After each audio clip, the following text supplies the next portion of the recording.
بڑے خوش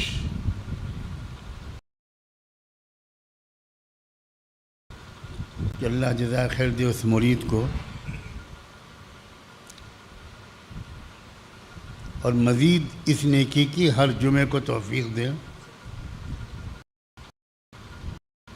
آج بریانی بھی ملے گی، کباب بھی ملیں گے، قورمہ بھی ملے گا، کلیجی گردے بھی ملیں گے، مگر اس کے جو شاگرد تھے وہ تم سب کی چالاک تھے۔ انہوں نے سوچا کہ آج اچھا موقع ہے، تھوڑے تھوڑے فاصلے پر، وہ کہتے ہیں نا سوشل ڈسٹینسنگ، تو تھوڑے تھوڑے فاصلے پر سب کھڑے ہو گئے۔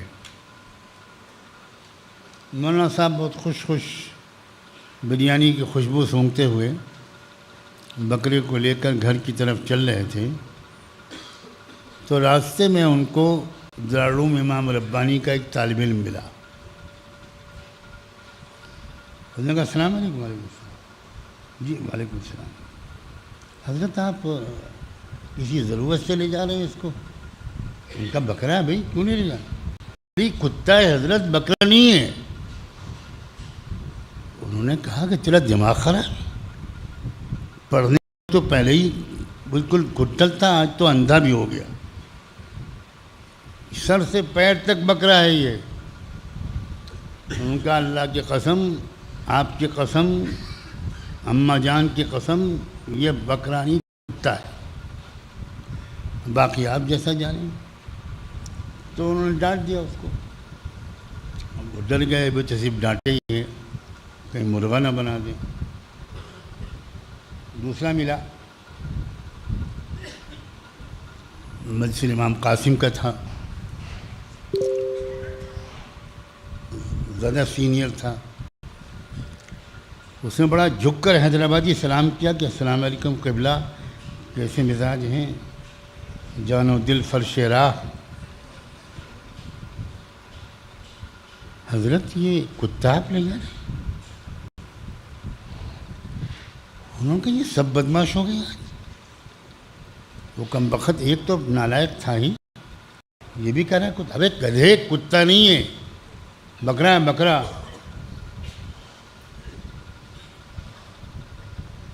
ان کا حضور روز محشر بھی یہی کہوں گا کہ یہ کتا ہے۔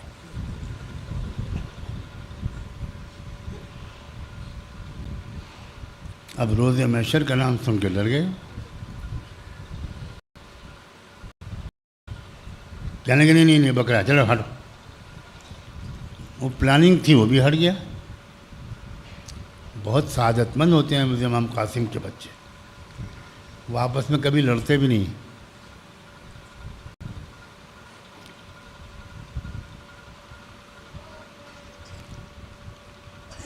اور آگے بڑھا، تیسرے نے تو بالکل قدم بوسی کر دی۔ حضرت یہ آپ ہم کو بتاتے، ہم پہنچا دیتے، آپ کے ساتھ یہ کتا نہیں اچھا لگ رہا۔ اب وہ چک رہا ہے کہ یہ کیا معاملہ ہے بھائی۔ انہوں نے بہرحال اس کو بھی ڈانٹ کے بھگا دیا کہ کمبخت یہ کتا نہیں بکرا ہے، وہ بھی چلا گیا۔ چوتھے نے آ کے رسی پکڑ لی، اس نے کہا کہ حضرت کیا قیامت قریب ہے؟ ان کا کیوں؟ ان کا آپ جیسے پاک لوگ کتا لے جانے لگے تو اس کا مطلب یہ ہے کہ قیامت قریب ہے۔ اب وہ گھبرائے کہ بھائی روز محشر، قیامت، یہ کیا مصیبت ہے بھائی، سب ایک ہی بات کہہ رہے ہیں۔ پھر سمجھانے کی کوشش کی، ان کا حضرت مر جاؤں گا، مار ڈالوں گا، یہ نہیں مانوں گا کہ یہ بکرا ہے۔ تب استاد گھبرائے کہ لگتا ہے کسی نے آنکھوں پر کچھ عمل کر دیا، آج میں نے آیت الکرسی نہیں پڑھی تھی، تو اس نے جھٹکا کا جھٹ کتے کو بھگا دیا، اور وہ لڑکے نے اطمینان سے بکرا پکڑا، بسم اللہ اللہ اکبر اور زوردار دعوت ہوئی.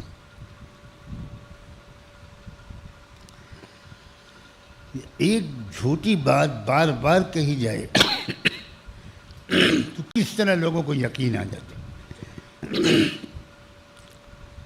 جب ایک بالکل جھوٹی بات بار بار کہی گئی اور بڑے دھارمک لوگوں کی طرف سے کہی گئی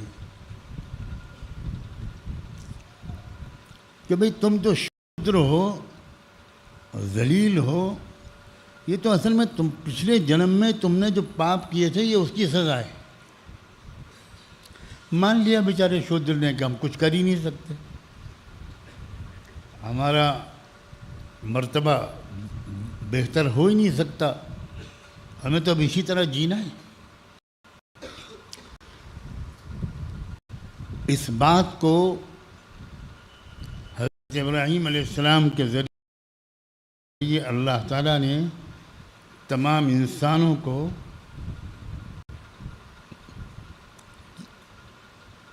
یقین دلا کر دور کر کیا، اللہ تزر وازرۃ وزر اخری، کوئی دوسرا کسی کے پاپ کا بوجھ نہیں اٹھائے گا.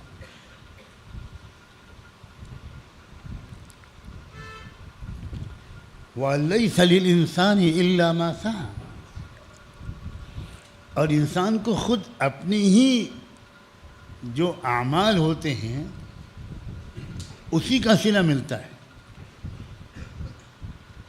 وہ جو کوشش محنت کرے گا اس کو وہ چیز حاصل ہوگی، اس کے سوا کچھ حاصل نہیں ہوگا، کسی اور کی وجہ سے کچھ نہیں ہوگا. وَأَنَّ سَعْيَهُ سَوْفَ يُرَى، اللہ اکبر. اور ہر انسان کی جو محنت ہے وہ دیکھی جائے گی، نظر آئے گی. کوئی جانچ کرے گا یا یہ کہ اس کا نتیجہ ضرور نکلے گا. عام طور پر ہمارے زمانے میں لوگ پریشانیوں کی وجہ سے مایوس ہو جاتے ہیں. کسی کا کاروبار نہیں چلتا، کسی کی بیٹیوں کے اچھے رشتے نہیں آ پاتے، کوئی رکاوٹ ہو جاتی ہے، کوئی بیماری میں مبتلا ہو جاتا ہے.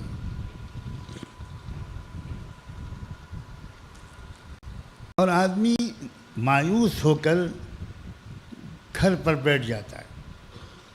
کوشش کرنا، ہاتھ پیر مارنا، مقابلہ کرنا دشواریوں کا، حالات کا، یہ ہمت نہیں کر پاتا. یہ بہت اہم مسئلہ ہے جو میں اس وقت آسان لفظوں میں کہہ رہا ہوں. 99% لوگ اس وقت اس مشکل میں مبتلا ہیں. میرے عزیز ترین نوجوانوں، بزرگوں اور دوستوں اور بہنوں اور بیٹیوں، کچھ مشکل سے مشکل حالات آ جائیں، ہار نہیں ماننا، ہمت نہیں ہارنا، بالکل نہیں. کوشش کرتے رہنا، دعائیں مانگتے رہنا اور انتظار کرنا اس لمحے کا صبر کے ساتھ جب دعا قبول ہوگی اور وہ حالات بہتر ہوں گے، وہ رکاوٹ دور ہوگی. ہو سکتا ہے کہ کچھ دیر لگے، یہ بالکل ممکن ہے. دعاؤں کی قبولیت کا یہ مطلب نہیں ہے کہ تم نے ابھی دعا مانگی اور ابھی قبول ہو گئی. اب میں دعا کروں کہ اللہ ہمارے تمام نوجوانوں کو اچھے رشتے عطا کر دے. اب یہاں بیٹھا ہوا ہے کوئی 8 سال کا بچہ، وہ بھی آمین کہہ رہا ہے. گھر جا کے پوچھا امی وہ رشتہ آیا کوئی؟ ہاں دودھ پلانے والی آئی ہے. یہ مطلب نہیں ہوتا. دعاؤں کی قبولیت کا کس شکل میں اور کون سا مناسب وقت ہے یہ ہم نہیں جانتے، ہمارا شفیق رب جانتا ہے۔ سخت سردی کے موسم میں بچہ آئس کریم مانگ رہا ہے اور ماں کہہ رہا ملے گی بیٹا میں بالکل ملے گی آئس کریم، بالکل ملے گی، لیکن ماں جانتی ہے کہ اس وقت آئس کریم دے دوں گی تو بچہ بیمار ہو جائے گا، تھوڑا موسم بہتر ہو جائے تب میں آئس کریم دوں گی۔ ماں کو حق ہے کہ تھوڑی دیر کر دے، اللہ کو ہم حق دینے کو تیار نہیں۔ ہم ماں کے ساتھ بدگمان نہیں ہوتے، اللہ کے ساتھ بدگمان ہو جاتے۔ ہمیں اللہ پر چھوڑنا چاہیے۔ ہم خوشامد کریں، اللہ جلدی دے دیجیے، خوشامد کریں، اس پر پابندی نہیں ہے، لیکن اگر دیر لگے تو اللہ سے بدگمان مت ہونا، اللہ بہتر جانتا ہے۔ اور گھبرانا مت، کسی مشکل حال سے گھبرانا مت۔ ہمارے اوپر الگ الگ مشکل حالات آ سکتے ہیں، بحیثیت قوم کے قوم پر حالات آ سکتے ہیں، ملک پر حالات آ سکتے ہیں۔ اگر کسی ملک پر حالات آئیں، مہنگائی بڑھ جائے، بے روزگاری بڑھ جائے، ملک کے باشندوں میں آپس میں جھگڑے بے قابو ہونے لگیں، تو ملک کے لیڈر اگر گھبرا جائیں، پھوٹ پھوٹ کے رونے لگیں، تو ایسے لیڈر کیسے ملک کو چلا پائیں؟ بہت مشکل حالات آتے ہیں۔ اسی طرح ہم میں سے ایک ایک پر الگ الگ قسم کے حالات آتے ہیں۔ کسی کا باپ کا سایہ اٹھ گیا، اب وہ اس کے سامنے ہی ہے کہ یا اللہ میں اب گھر کو کیسے چلاؤں گا، کیا ہوگا میری ماں کا، میری بھائیوں بہنوں کا۔ بیوی کا شوہر چلا گیا، اب بیوی ہی جانتی ہے کہ اس کے اوپر کیا گزرتی ہے۔ اب اگر وہ حوصلہ چھوڑ دے اور بالکل گھبرا جائے تو بچوں کو کون دیکھے گا؟ ایک قانون اللہ نے بنایا، کوشش کرتے رہنا اور یاد رکھنا کوشش کا نتیجہ ضرور نکلے گا۔ لیکن ایک بات ہے، اللہ تعالیٰ نے لفظ کیا بولا؟ وَأَنَّ سَعْيَهُ سَوْفَ يُرَى۔ عربی میں مستقبل کے لیے ایک ہوتا ہے سین سیورا، ایک ہے سوف یورا۔ سوف کا مطلب ہوتا ہے یہ ضروری نہیں کہ فوراً، ہو سکتا ہے کچھ دیر کے بعد۔ تو اللہ نے یہاں پر جہاں یہ بات بیان کی کہ تم جو کوشش کرو گے اس کا پھل ضرور نکلے گا، وہاں لفظ بولا سوف، اس کا مطلب ہے ہو سکتا ہے تھوڑی دیر کے بعد نکلے۔ اس لیے بالکل مایوس نہیں ہونا، کسی بھی صورت میں مایوس نہیں ہونا۔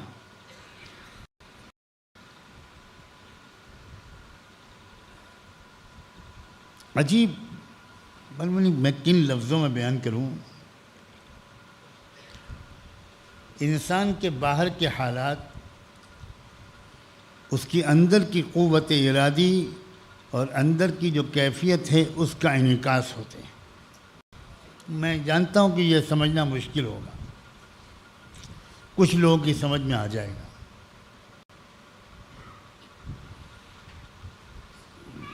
اندر کی جو یقین کی قوت ہوتی ہے نا،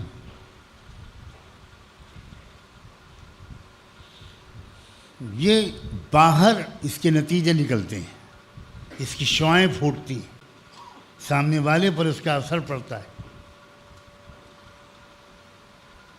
تقدیر الہی پر اس کا اثر پڑتا ہے۔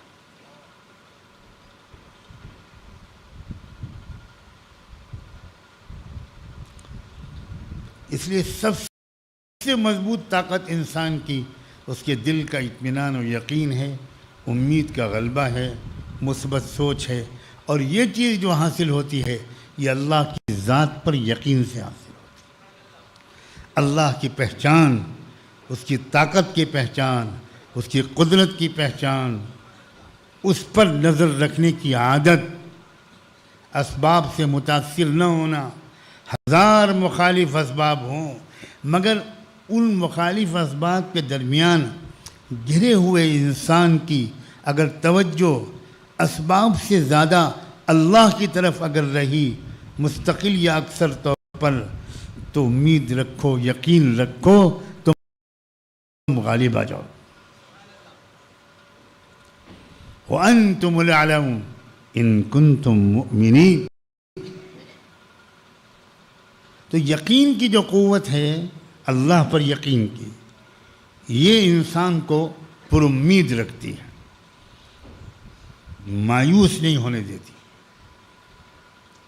اور یقین کی قوت کے آزمانے کے لیے پریشانیاں آنا ضروری ہے۔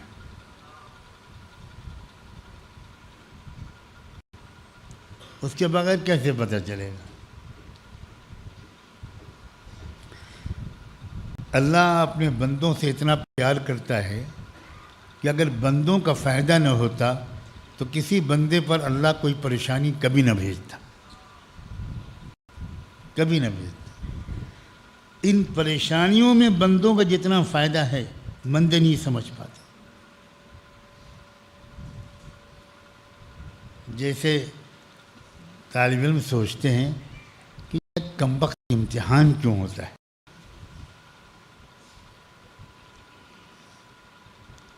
ہمارے استاد تو بہت صاحب نظر ہیں، وہ ہمیں دیکھ کر پہچان لیں کہ ہم اپنے وقت کے غزالی بننے والے ہیں۔ کاہے کو امتحان لیتے ہیں ہمارے؟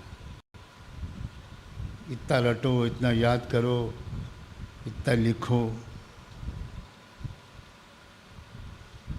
حالانکہ ساری ترقیاں امتحانوں سے ہوتی ہیں۔ اگلے کلاس میں امتحان کے بغیر نہیں جا سکتے۔ تو اس کائنات میں آزمائشیں ترقیوں کا سبب بنتی ہیں اس دنیا میں، بس وہ آزمائشیں ہوں، اللہ کی طرف سے سزا نہ ہو۔ طائف میں کیا گزری تھی آپ کے محبوب، اللہ کے محبوب پر؟ کیا ہوا تھا طائف میں؟ اس پر آپ نے کیا کہا تھا اللہ سے؟ إِن لَّمْ يَكُنْ هَذَا عَنْ سَخَطٍ مِّنْكَ فَلَا أُبَالِي۔ اللہ، یہ اگر آپ کی طرف سے غصہ نہیں ہے مجھ پر، یہ آپ کی مجھ سے ناراضگی کی وجہ سے نہیں ہے، تو اللہ مجھے سب منظور ہے۔ بس آزمائشوں سے نہیں گھبرانا، ڈر یہ ضرور پیدا ہونا چاہیے کہ کہیں یہ آزمائشوں کی صورت ہم سمجھ رہے ہیں اور ہو یہ اللہ کا غصہ، تب مصیبت ہے اگر اللہ کی ناراضگی ہو۔ وَأَنَّ سَعْيَهُ سَوْفَ يُرَى، اور پھر وَأَنَّ ثُمَّ يُجْزَاهُ الْجَزَاءَ الْأَوْفَى۔ اللہ اکبر! بندے تو کوشش کر، تیری امید سے زیادہ بھرپور انعام تجھے ملے گا۔ الاوفا، سوچ بھی نہیں سکتے تم اللہ سے خالی مغفرت مانگ رہے ہوں گے اور اللہ تم کو جنت الفردوس میں پہنچا دے۔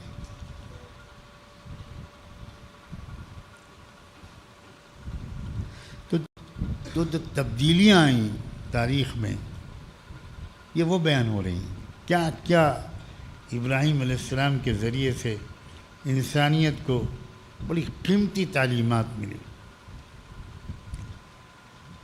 آگے کئی چیزوں کا تذکرہ ہے، میں ان کی تفصیل اس وقت بیان نہیں کرتا ورنہ آگے کا حصہ رہ جائے۔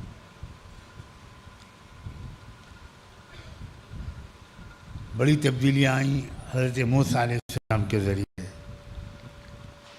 بڑی زبردست تبدیلیاں آئیں حضرت عیسیٰ علیہ السلام کے ذریعے. اس سے پہلے بڑی زبردست تبدیلیاں آئیں حضرت یوسف علیہ السلام کے ذریعے. اس کے بعد انسانی تمدن میں، انسانی طرز زندگی میں ایک بہت ہی ہمگیر تبدیلی، ایک کمپلیٹ اور کمپریہنسو تبدیلی جو آئی، وہ آئی سیدنا محمد الرسول اللہ صلی اللہ علیہ وآلہ وسلم کے. دنیا کے لوگوں کی سوچ بدل گئی، کائنات کے بارے میں لوگوں کے نظریات بدل گئے. سورج، چاند، ستارے، ہوائیں، سمندر، زمین، آسمان، سب کے بارے میں لوگوں کے تصورات بدل گئے. اس دنیاوی زندگی کے بارے میں سوچنے کا طریقہ بدل گیا.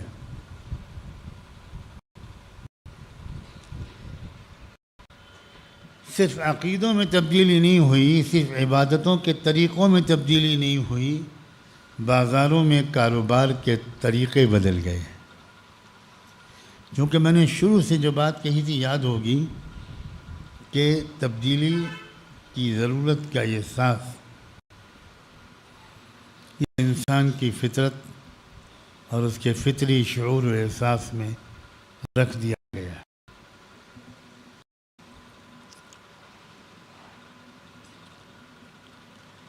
عدالتوں میں انصاف عام ہو گیا، بڑا ہو یا چھوٹا، قانون سب کے لیے ایک.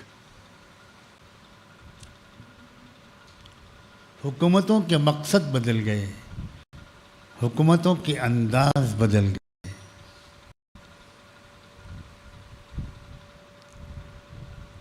ایک نئی اور تازہ دم تہذیب نے انسانی زندگی کو اپنے زیر اثر کر لیا. یہ جو تازہ دم تہذیب تھی نا، اسی کا نام ہے اسلام. اسلام صرف ایک مذہب نہیں ہے، صرف نماز، روزے، ٹوپی، کرتے کا نام نہیں ہے. یہ ایک زندگی کا طریقہ ہے، ایک تہذیب ہے، ایک سویلائزیشن ہے، ایک لائف سٹائل ہے، ایک وے آف لائف ہے.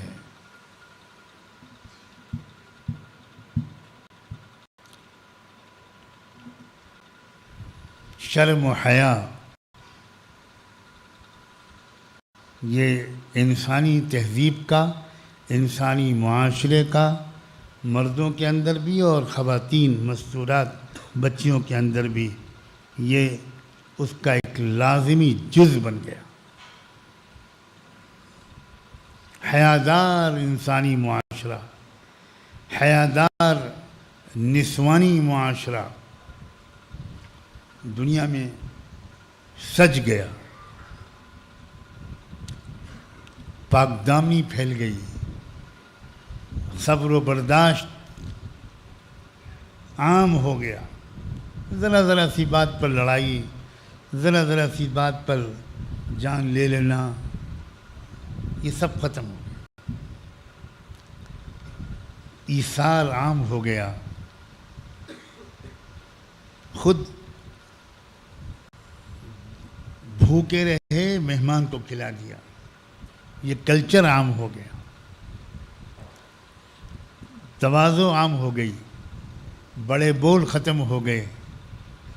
ہر انسان عاجزی اور انکسار کا ایک نمونہ بن گیا.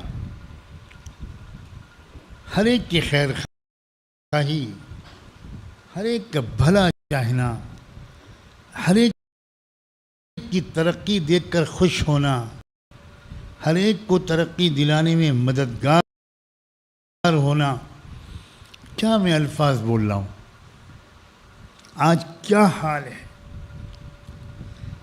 اچھے اچھے دیندار گھرانوں میں، جن کو آج دیندار کہا جاتا ہے، حقیقتاً وہ دیندار نہیں ہیں۔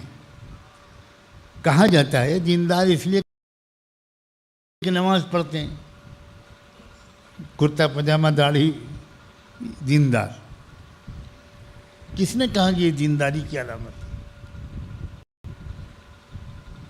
مشرکین مکہ کی بھی داڑیاں تھیں، وہ بھی وہی لباس پہنتے تھے۔ آج کے یہودیوں کی بھی داڑیاں ہیں۔ یہ تہذیب ہے بھائی۔ آپ لمبا کرتا پہنو اور شادی میں زیادہ خرچہ کرو، بالکل آپ بد دین ہو، یقیناً بے دین ہو، دین سے کوئی تعلق نہیں۔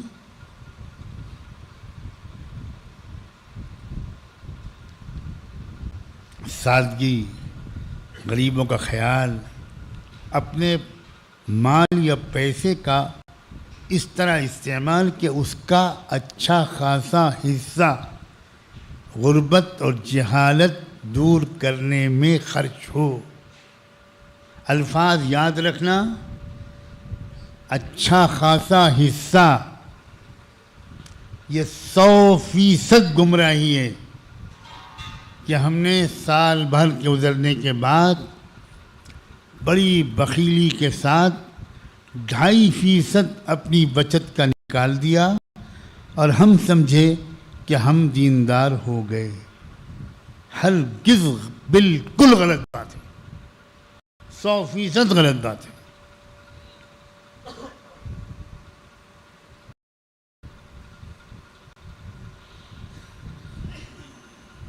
بالکل نہیں۔ اچھا خاصا حصہ۔ جب صحابہ سے کہا گیا کہ زکوٰۃ تم کو 2.5% مال میں سے نکالنی ہے، کم سے کم 2.5%، تو آپ یقین کرو صحابہ حیران رہ گئے ہوں گے۔ اس کی وجہ یہ ہے کہ اگر آپ حیات الصحابہ کو غور سے پڑھو، پوری صحابہ کی زندگی اور ان کے طرز عمل کو ٹھیک سے پڑھو، تو آپ کو لگے گا کہ ان میں ایک بہت بڑی تعداد تھی جو اپنی کمائی کا 80% نکالتے تھے، 75%، 70%، 65%۔ سال اب جب ان کو کہا گیا ہوگا کہ 2.5%، تو ان کو لگاؤ کریں۔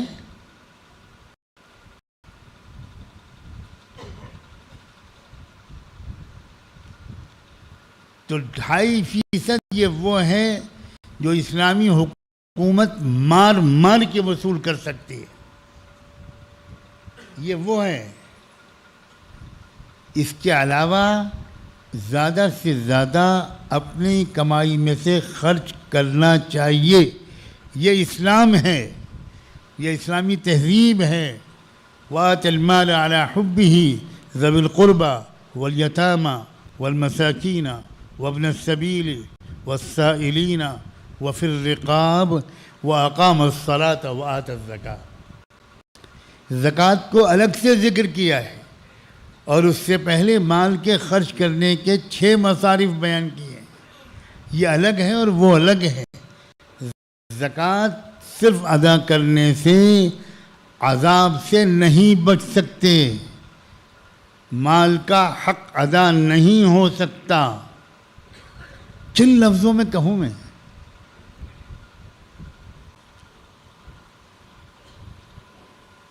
اور کیا اللہ پر اتنا یقین کمزور ہے کہ ہم اگر اللہ کو راضی کرنے کے لیے اگر ہم اپنے مال کو خرچ کریں گے تو اللہ تعالیٰ اس کمی کو دور نہیں کر پائیں گے؟ یہ گمان ہے ہمارا اللہ کے ساتھ۔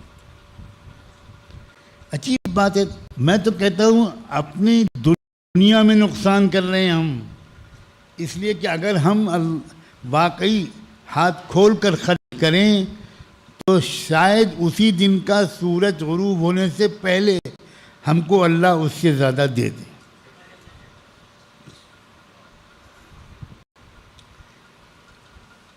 ہر انسان کے جو اچھے لوگ موجود ہیں، تجربے ہوں گے، اپنا تجربہ سناتے ہوئے بہت ڈر لگتا ہے۔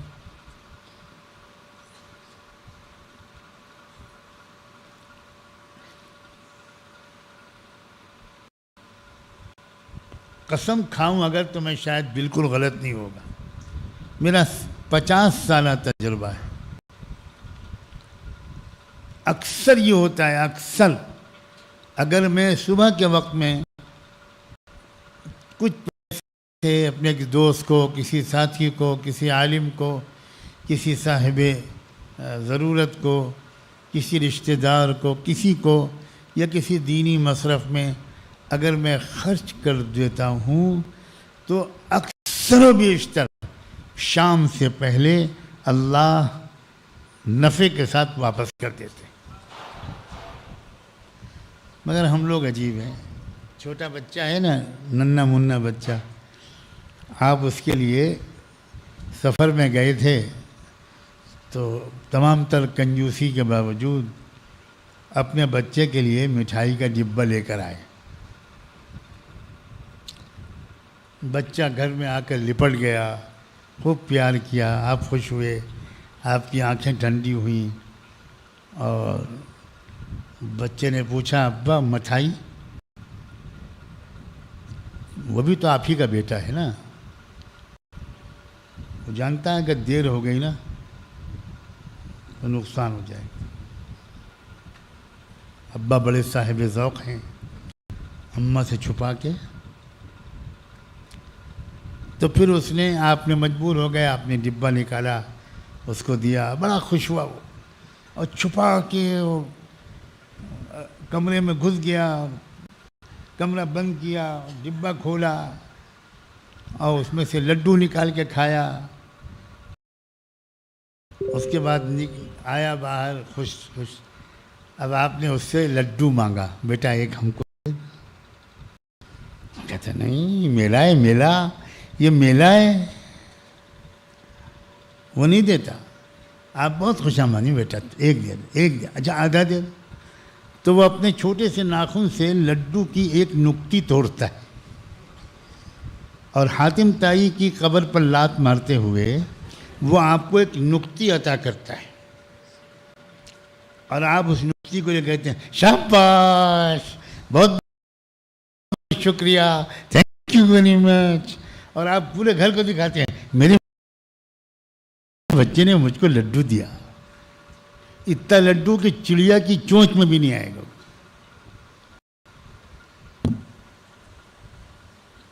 آپ یقین کریں اللہ اس سے زیادہ مہربان ہے. ہم ہزار اللہ کے کہنے کے بعد کیا دیتے ہیں؟ لڈو کی ایک نکتی. اور اللہ کیا کہتے ہیں سب سے؟ میرے بندے نے مجھے دیا، میرے بندے نے خرچ کیا مال، وَأَيُجْزَاهُ الْجَزَاءَ الْأَوْفَى، میں بھرپور انعام دوں گا. واہ واہ. ہم اپنا دنیا میں نقصان کر رہے ہیں، آخرت کے نقصان سے پہلے ہم دنیا میں واقعی نقصان کر رہے ہیں.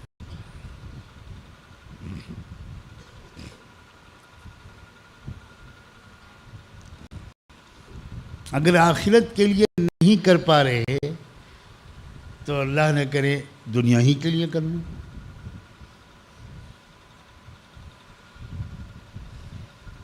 برکتیں برس پڑتی ہیں. تو جو تبدیلی آئی سیدنا محمد الرسول اللہ صلی اللہ علیہ وآلہ وسلم کے ذریعے، وہ تبدیلی زبردست تبدیلی. غریبوں،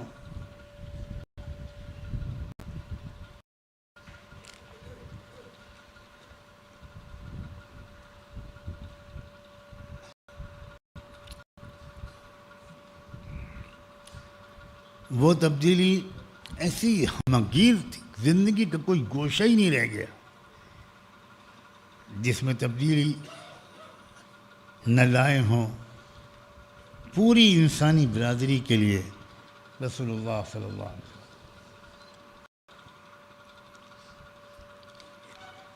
وسلم. مزدوروں کی زندگی کا معیار بدل گیا، مزدوروں، کسانوں کی عزت بدل گئی، کمزوروں کو سر اٹھا کر چلنے کا موقع مل گیا. قیدیوں کی زندگی کا معیار بدل گیا. قیدیوں کا احترام،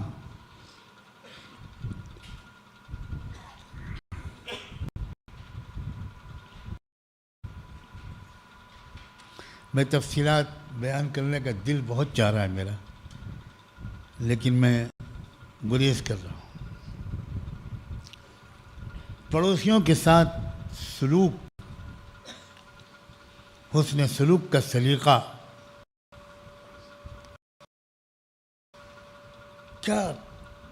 کون سا گوشہ ہے جو اللہ کے رسول کے ذریعے سے روشن نہیں ہو گیا. انسانی تہذیب کو زبردست ترقی جہاں سے نہیں. میں یہ باتیں آپ کی معلومات میں اضافہ کرنے یا مزے کے لیے نہیں بیان کر رہا ہوں. پتہ نہیں آپ لوگ سوچ بھی نہیں سوچ رہے ہیں کیا یہ سب پہلو سب کی زندگی میں ہیں. اس لیے بیان کر رہا ہوں بھائی. آپ سوچئے کہ اسلام کے کتنے تھوڑے سے حصے پر ہم عمل کر رہے ہیں اور کتنے بڑے حصے پر. کون سا گھرانہ ہے جہاں آپس میں جھگڑے نہیں ہیں؟ ہے کوئی گھرانہ؟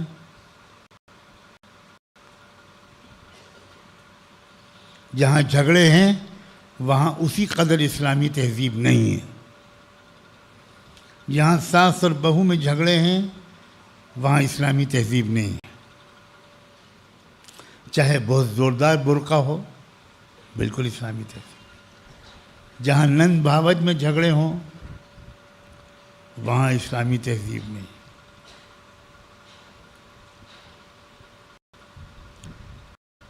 جہاں دیورانی جیٹھانی میں جھگڑے ہوں وہاں اسلامی تہذیب نہیں ہے. اسلامی تہذیب محبتیں سکھاتی، اسلامی تہذیب معاف کرنا سکھاتی. آپ کہو ہم تو کسی سے نہیں جھگڑتے مگر فلاں ہم سے جھگڑتا ہے، ٹھیک ہے، آپ اس کے جھگڑے کا جواب بہترین اخلاق سے دو. آپ غصہ مت، خوش رہو اور خوش رکھو. خاص طور پر لڑکیوں کے لیے تو سب سے قیمتی نصیحت یہی ہے کہ خوش رہنا اور خوش رکھنا.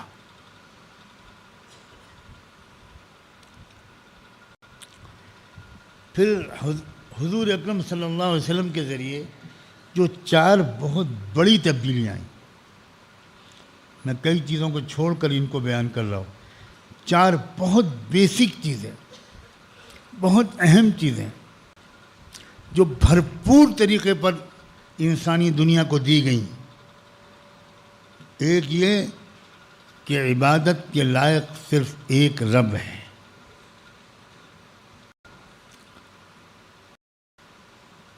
جو پیدا کرتا ہے، کھلاتا پلاتا ہے، خود نہیں سوتا تم کو سلاتا ہے، خود نہیں کھاتا تم کو کھلاتا ہے، خود نہیں پیتا تم کو پلاتا ہے، خود نہیں پہنتا تم کو پہناتا ہے. اسی کو الہ مانو.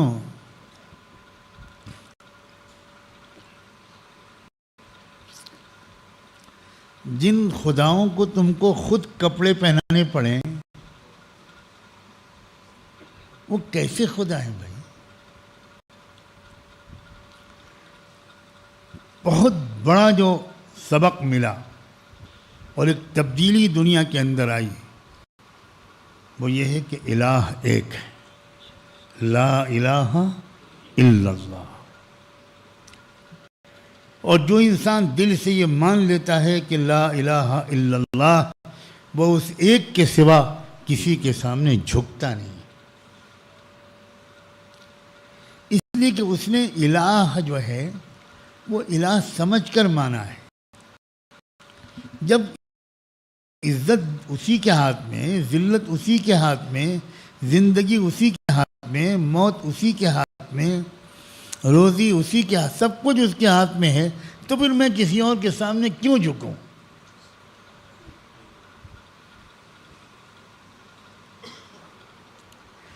دوسری بہت بڑی تبدیلی جو اللہ کے رسول کے ذریعے عام ہوئی وہ ہے وحدت بنی آدم۔ ساری دنیا کے انسان ایک ماں باپ کی اولاد ہیں، سگے بھائی بہن ہیں۔ اللہ،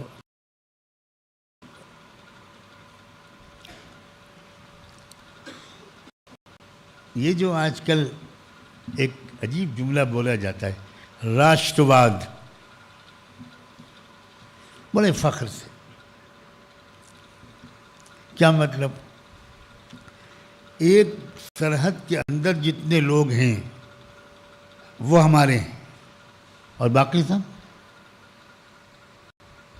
ہمارے دشمن ہیں۔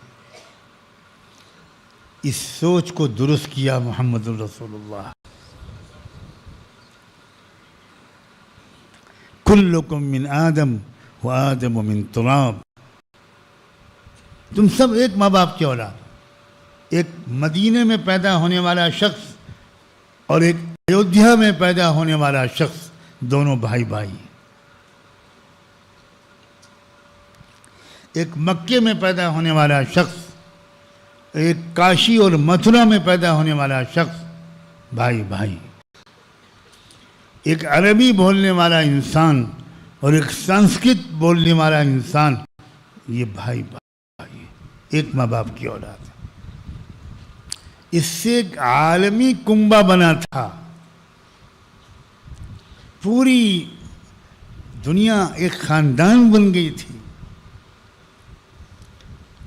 آج قومیت کے انداز نے جو ٹکڑوں میں بانٹا ہے، اس یورپ نے ہر علاقے کے اندر یہ مزاج بنایا گیا، نصاب تعلیم کے ذریعے، فلمی گانوں کے ذریعے، قومی گانوں کے ذریعے، گیت کے ذریعے، ہر نیتا کی تقریر کے ذریعے، کہ ذہن یہ بن گیا کہ اس ملک کے، ہمارے ملک کے جتنے انسان ہیں، اور ان میں بھی، انسانوں میں بھی تفریق ہے، بس ہم ان کے خیر خواہ ہیں، ہمارا بقیہ سے کوئی رشتہ نہیں۔ اب سوچو، عالمی امن کے لیے یہ زیادہ مفید ہے یا عالمی امن اور وشو شانتی کے لیے وہ زیادہ مفید ہے جو سکھایا محمد الرسول اللہ نے کہ تم سب ایک پریوار ہو، ایک خاندان ہو تم۔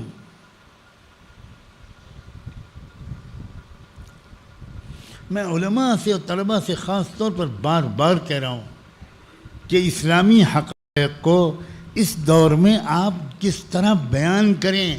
کاش کہ آپ ایک میرے جیسے چھوٹے سے طالب علم کی کوشش سے کچھ سیکھنے کی شروعات کریں۔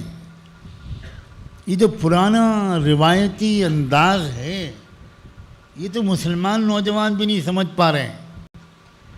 کالجوں یونیورسٹیوں میں پڑھنے والے نوجوان ہمارے علماء کی جب تقریریں سنتے ہیں تو وہ کان میں کسی سے کہتے ہیں ذرا ترجمہ کر دینا۔ اس لیے علماء ایسی اردو بولتے ہیں کہ ہمارے حضرت والد ماجد رحمۃ اللہ علیہ کے مطابق کہ تم مولوی لوگ، اور وہ تو ہم ندویوں کو کہتے تھے، تم ندوی لوگ جو اردو معلیٰ بولتے ہو، اس میں صرف تنوین اور اعراب لگانے کی دیر ہے، وہ تو فوراً عربی بن جائے۔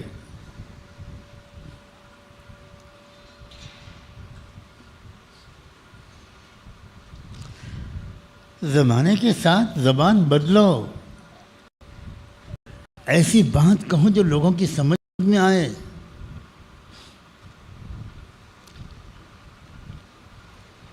اور اصلی جو ویدک دھرم تھا، میں یہ بھی آن ریکارڈ کہہ رہا ہوں، اصلی جو ویدک دھرم تھا وہ بالکل عالمی انسانی برادری کو مانتا تھا۔ وسودھیو کٹمبکم اس کا مشہور ترین جملہ ہے، کہ پوری دنیا کے لوگ میرا پریوار ہے، کٹمب ہے، میرا خاندان ہے، میرا پریوار ہے. یہ اصلی ویدک دھرم یہ تھا. یہ تو آرینس جب آئے ہمارے ملک میں اور آرینس نے یہاں کے اصلی باشندوں کو مارا، قتل عام کیا، لاکھوں کا غلام بنایا، شودر بنایا اور ان کو ڈھکیل دیا ساؤتھ انڈیا کی طرف. جو ڈریوڈین قوم کہلاتی ہے ساؤتھ کی، کیرلا کی، تامل ناڈو کی، وہ اصلی انڈیا والے ہیں. جو باہر سے لوگ آئے انہوں نے تصورات بدل دیے، عقیدے بدل دیے. ان کا ایک خاص تاریخ اور مزاج تھا. تو جو اصلی ویدک دھرم ہے اس میں وہی بات ہے بالکل کہ پوری دنیا کے تمام انسان. تو یہ تبدیلی رسول اللہ کے ذریعہ صلی اللہ علیہ وآلہ وسلم. پھر تیسری اور ایک اور بہت بڑی بات آپ کے ذریعے جو بات آئی وہ وحدت دین تھی. اچھی بڑی بھائی، تمام اللہ کے نبی پوری دنیا کی الگ الگ قوموں میں، الگ الگ علاقوں میں، الگ الگ زبانوں میں جو دین لے کر آئے وہ ایک ہی دین تھا، اور اسی دین کو مکمل کرنے کے لیے، زندہ کرنے کے لیے میں محمد رسول اللہ آیا ہوں. میں کوئی نیا دین لے کر نہیں آیا، تمہارے دھرم کو بدلنے کے لیے نہیں آیا. اللہ اکبر. تمہارے دھرم میں جو ادھر ادھر کی چیزیں داخل کر دی گئیں ان کو دور کر کے شدھ کرنے کے لیے آیا ہوں. تو دین تو سارے نبیوں کا ایک ہے. شریعت میں تھوڑا بہت فرق ہے، بہت معمولی، لیکن دین ایک ہے.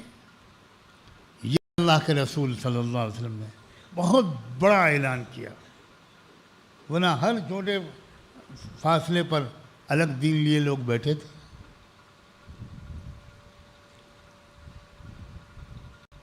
چوتھی چیز، وحدت دین اور دنیا. یہ بہت انقلابی بات ہے جو اللہ کے رسول کے ذریعے آئی تبدیلی.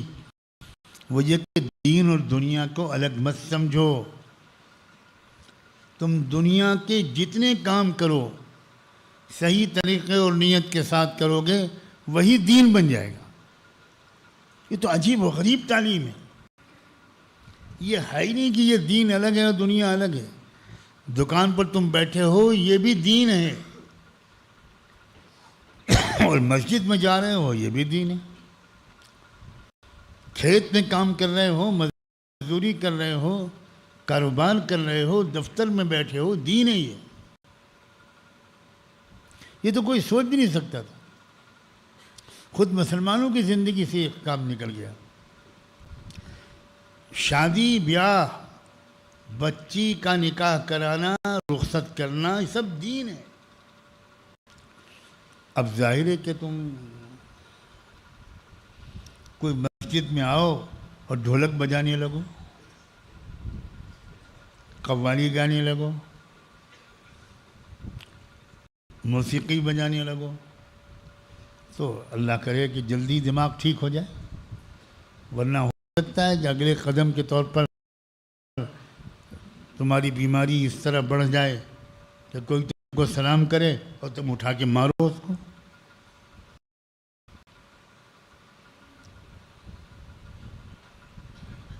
دین اور دنیا کی وحدت بالکل ایک ہے،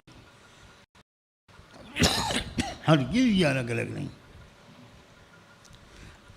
اگر تم اچھی نیت کے ساتھ صحیح طریقے سے دنیا کے جو کام بھی کرو وہ سب دین ہے. کھانا کھاتے ہو تم، یہ دین ہے. حج ہے، اللہ حضور نے کیا تک فرما دیا، کہا تم اپنی بیوی کے منہ میں پیار سے کوئی لقمہ رکھو، یہ بھی عبادت و صدقہ ہے۔ جن لوگوں نے آج تک ایسا نہ کیا ہو، اور ان کی عورتوں نے اب تک صبر کیا ہو، آپ جلد جانے کے بعد پہلا کام یہی کریں۔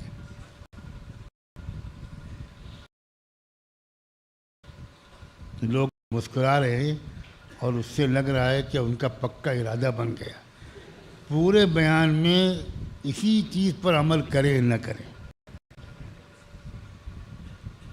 اس پر ضرور عمل کریں۔ چلو اسی پہ کرو، تمہارے گھر میں کچھ خوشیوں کا ماحول تو آئے، ورنہ تم جب گھر میں جاتے ہو تو بیوی بس یہی سوچتی ہے کہ کون سے تھانے میں FIR لکھاؤں، آ گئے جلاد۔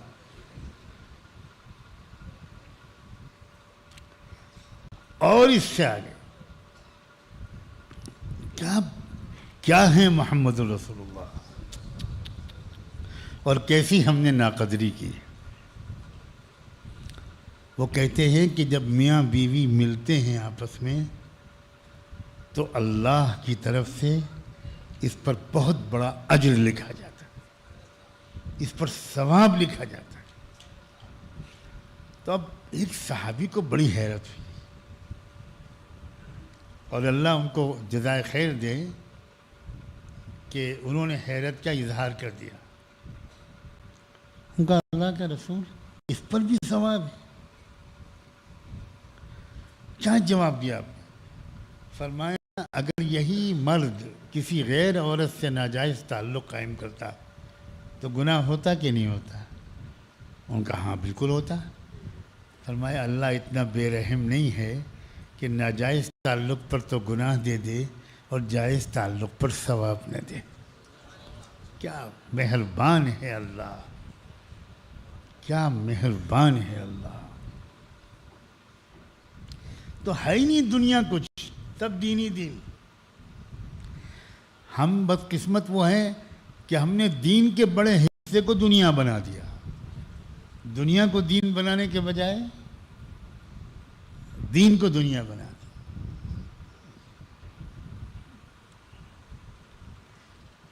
ایک اور بہت بڑی تبدیلی رحمت عالم صلی اللہ علیہ وآلہ وسلم کے ذریعے یہ آئی کہ ہر شخص کو یہ محسوس ہونے لگا، ہر شخص کا یہ حوصلہ بلند ہو گیا، ہر لڑکے کا، ہر لڑکی کا، ہر مرد اور عورت کا، کہ ہم بھی اپنے سماج میں کچھ تبدیلی لانے اور اپنے ماحول کی اصلاح کے لیے کچھ کر سکتے ہیں۔ پتہ نہیں تم لوگ قدر کر رہے ہو نہیں کر رہے ہو یہ بات۔ کوئی سوچ نہیں سکتا تھا پہلے، عام آدمی سوچ نہیں سکتا تھا، وہ پنڈت جی کے سوا کوئی پروچن نہیں کر سکتے، فلاں کے سوا کوئی کچھ نہیں کر سکتا، ہم تو پاپی، ہم لوہار، ہم سنار، ہم بڑھئی، ہم بیوپاری، ہم کسان، ہم مزدور، ہم عورت، ہم لڑکی، یہ خیال تھا۔ محمد رسول اللہ نے کہا تم میں سے ایک ایک اپنے سماج میں کو بہتر بنا سکتا ہے۔ ہر ایک کی ہمت افزائی کی، ہر ایک کو ایلیویٹ کیا، ہر ایک کو انکریج کیا، ہر ایک کے مقام کو کہاں پہنچا دیا۔ اللہ اکبر۔ جو دھرم کے ٹھیکیدار ہوا کرتے تھے، ٹھیکیداری چھین لیا آپ نے ان کی۔ سب کچھ نہ کچھ حصہ لگاؤ، سب کا کچھ نہ کچھ کنٹریبیوشن ہو، ہر نوجوان، ہر اسٹوڈنٹ، ہر پروفیشنل، ہر انجینئر، ہر بزنس مین، ہر شخص کچھ نہ کچھ کرے۔ اس کو کہتے ہیں احساس ذمہ داری، ایک کلیکٹیو سینس آف کلیکٹیو، جو معاشرے کی ایک اجتماعی ترقی کی فکر ہوتی ہے سب کو۔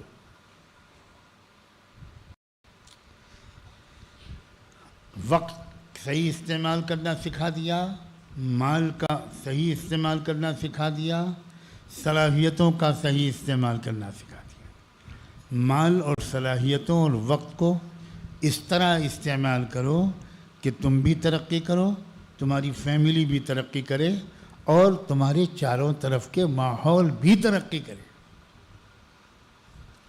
ان میں بھی تعلیم آئے، ان میں بھی آداب آئیں، ان میں بھی تہذیب آئے، ان میں بھی رکھ رکھاؤ، وزاداری، یہ سب آئے، اللہ کا خوف، اللہ کی محبت، غلط چیزوں سے اپنے کو روک لینا، یہ سب آئے سلیقہ زندگی کا۔ اور اس موضوع کو تو میں اس وقت نہیں چھیڑتا، بہت دفعہ یہ عرض کرتا رہتا ہوں، تبدیلی تو اس معنی کر بھی اللہ کے رسول کے ذریعے سے آئی کہ سائنٹیفک ترقی کا سارا زمانہ، سب کچھ اللہ کے رسول ہی کے ذریعے، ان کے آنے کے بعد ہی۔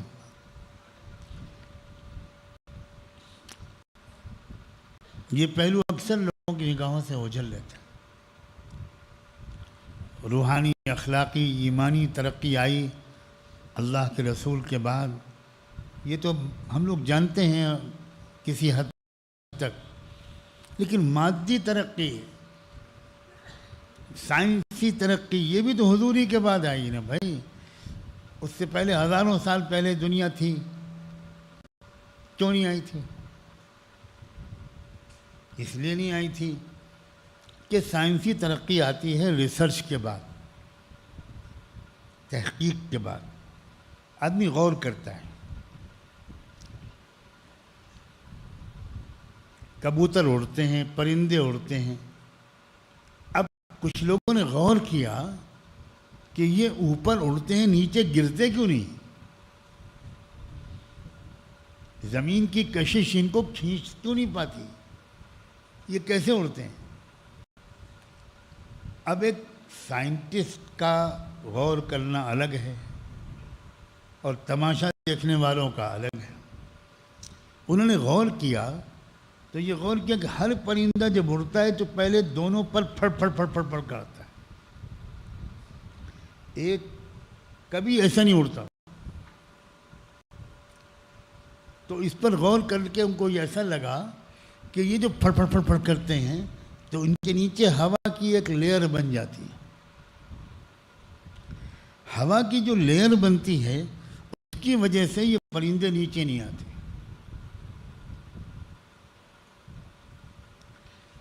جب پرندوں کو اترتا دیکھا، غور کیا، تو عجیب بات یہ دیکھی کہ زمین نیچے ہے لیکن پرندے یوں نہیں اترتے، ناک کے بل نیچے نہیں اترتے، وہ یوں اترتے ہیں۔ آپ سب ایسا سن رہے ہیں آج کہ کبھی آج تک کسی پرندے کو دیکھا ہی نہیں، آج ہی چاند پر سے تشریف لائیں اور یہیں نیرل اسٹیشن سے چاند چلے جائیں۔ پرندہ ہمیشہ یوں اترتا ہے، اترنا اس کو نیچے، وہ یوں نہیں اترتا، یوں اترتا۔ کیوں یوں اترتا ہے؟ اب یہ بھی سائنسدانوں نے دیکھا۔ اب جہاز کیسے اترتا ہے؟ جہاز کبھی یوں نہیں اترتا، ہمیشہ یوں اترتا ہے، اس کا اگلا حصہ اوپر رہتا ہے۔ اب یہ سب پرندوں سے سیکھا ہے۔ پوری ایروناٹک ٹیکنالوجی، ہوائی جہاز کا پورا فلسفہ یہودی یہ پرندوں کا یہ تو فائدہ۔ مکھیوں سے سیکھا انسان نے، مچھر سے سیکھا، چونٹی سے سیکھا، میڈک سے سیکھا، مچھلیوں سے سیکھا۔ یہ مچھلیاں کیوں نہیں ڈوبتی؟ کیا وجہ ہے ان کی؟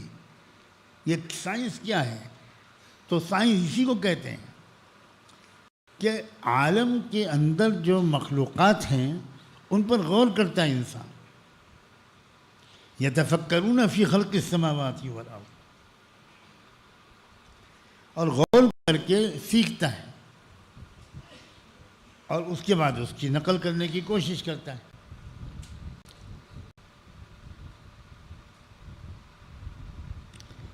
چولہے پہ کھانا پک رہا ہے، پانی ابل رہا ہے، اور پانی ابلتے ابلتے ابلتے ٹنگ سے آواز آئی اور آپ کی دادی بھاگی کہ وہ پانی ابل گیا. یہ جو اوپر ڈھکن تھا وہ گر گیا نیچے. اب سائنسدانوں نے دیکھا کہ اس کا مطلب ہے کہ بھاپ میں فورس ہے، بھاپ میں طاقت ہے. اب آگ اور پانی کو ملا دیا جائے، اگر آگ کو اچھی طرح بھڑکا کر پانی کو ابال دیا جائے تو اس کا مطلب ہے اس میں طاقت بن سکتی ہے. یہاں سے وہ کوئلے والا اسٹیم انجن ریل کا بنا، صرف آپ کے کچن کی پتیلی کا ڈھکن جو گرا اس سے بنا. آپ کی بیوی سے کبھی ڈھکن گرے تو ڈانٹنا مت، یہ کہنا کہ ارے تم نے تو آج انجن کیا سائنس ہم کو پڑھا دی. واہ واہ واہ واہ، اسی لیے تو میں پڑھی لکھی لایا ہوں. چھوٹی چھوٹی چیزیں ہیں، اسی سے سب کچھ ہوا. بہت مثالیں ہیں اس کی. اور سائنس پڑھانے والے جو ٹیچر ہیں نا، یہ ان کے لیے بھی کہہ رہا ہوں کہ وہ سائنس اس طرح پڑھائیں کہ بچوں کو مزہ آ جائے. وہ اس طرح نہ پڑھائیں کہ جیسے بھائی علامہ ڈارون واپس آئے ہیں، الٹا جانے کیا بک رہے ہیں، کون سا فارمولا ہے، اس کو رٹنا ہے بس. رٹنا اور ہلنے کا خاص جوڑ ہے. میں نے ویڈیو بھی بنائے ہیں کچھ ہلنے والوں کے، بنوائے ہیں، انہی کو بلا کے دکھاؤں گا. کس کے ہیں وہ نہیں بتاؤں گا. پتہ نہیں کیا کیا کیا یہ دونوں میں جوڑ کیا ہے. مفتی صاحب آپ بتا سکتے ہیں یہ بغیر ہلے کیوں نہیں رٹا جاتا؟ بڑی دلچسپ ہیں یہ سائنس، بڑا مزہ آتا ہے اس کے پڑھنے میں. ہر چیز کو غور کیا اللہ کی مصنوعات.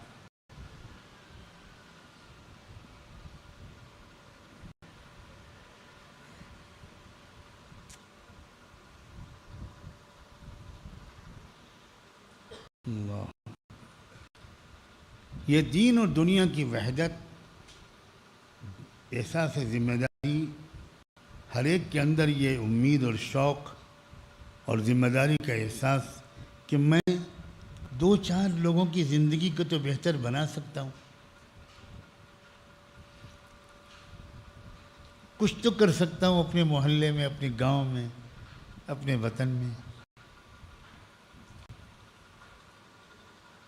یہ تھی وہ تبدیلی جو اللہ کے رسول کے ذریعے آئی. صلوات اللہ وسلام علیہ. الصلاۃ والسلام علیک یا سیدی یا رسول اللہ. الصلاۃ والسلام علیک یا سیدی یا رسول اللہ یا سید الاولین والآخرین.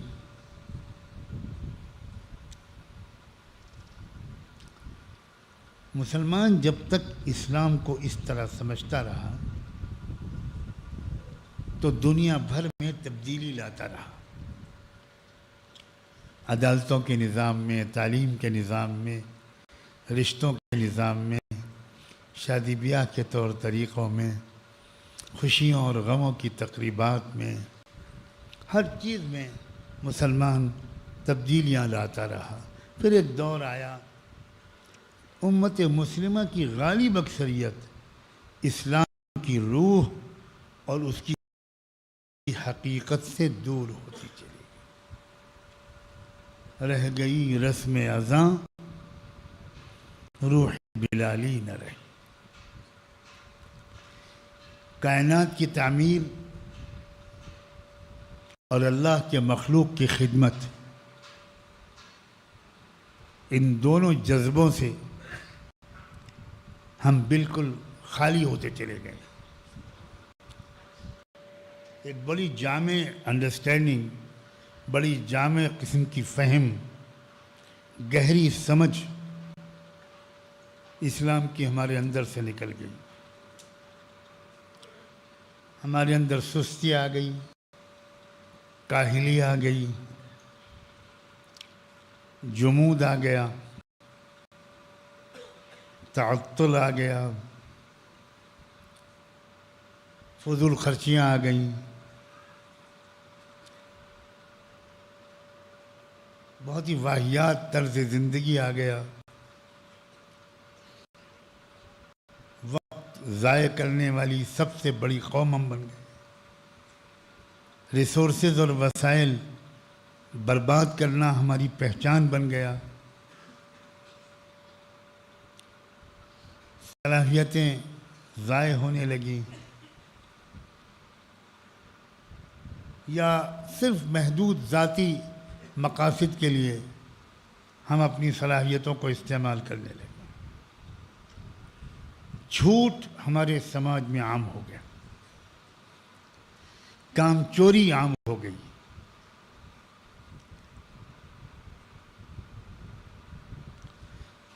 آپس کی پھوٹ عام ہو گئی. شوہروں کی سمجھ میں نہیں آتا کہ ماں، بہن اور بیوی ان سب کے درمیان بیلنس کیسے کریں. کسی شوہر کا جھکاؤ ادھر زیادہ ہو جاتا ہے تو بیوی پریشان ہوتی ہے، کسی شوہر کا جھکاؤ بیوی کی طرف زیادہ ہو جاتا ہے تو ماں بہنیں ناراض ہوتی. اور واقعی میری سمجھ میں نہیں آیا، اور اللہ کرے کبھی نہ سمجھ میں آئے، کہ یہ ساس اور بہو کے جھگڑے کیوں ہوتے ہیں. آپ میں بہت تجربے کار لوگ بیٹھے ہیں، وہ بتا سکتے ہیں. جو تجربے کار ہیں وہ پتہ نہیں کیوں چھپنے کی کوشش کر رہے ہیں.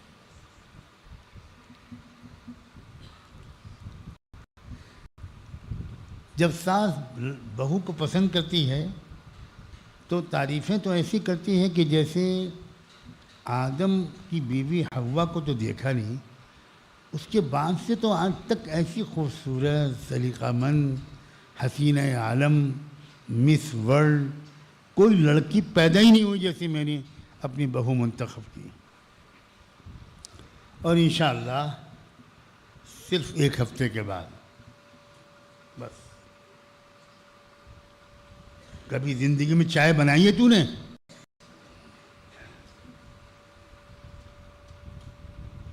یہ نمک ڈالا ہے کہ کیا ڈالا ہے؟ لڑائی شروع. میاں بیوی اگر ہنس رہے ہیں تو ساس کو غصہ آ رہا ہے. الساس و مساس وما ادراک، میں نہیں کہہ رہا ہوں. یہ کیا ہو رہا ہے ہمارے گھروں؟ کیا پاگل پانے پر.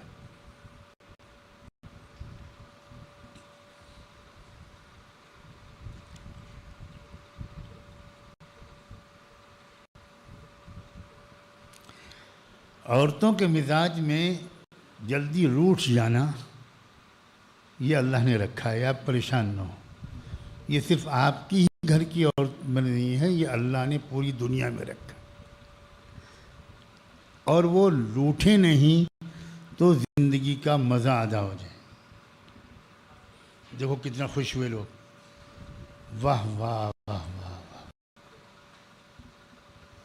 لوگ کہہ رہے ہیں، لوگ سوچ رہے ہیں صرف میں اپنے ہی گھر کی بات سمجھتا تھا، پتہ اطمینان ہو گیا کہ نہیں اور سب جگہ ہے.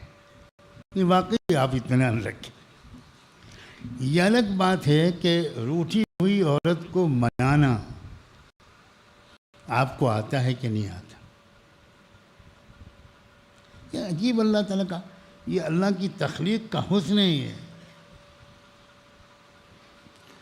اس کے اندر بہت بڑی بڑی حکمتیں ہیں. کیا سلیقہ سکھایا تھا زندگی کا. حضرت عائشہ بھی روٹتی تھیں اللہ کے رسول سے. تمہاری بیویاں سن رہی ہوں گی تو سوچ رہے ہوں گے آج کا بیان بہت اچھا.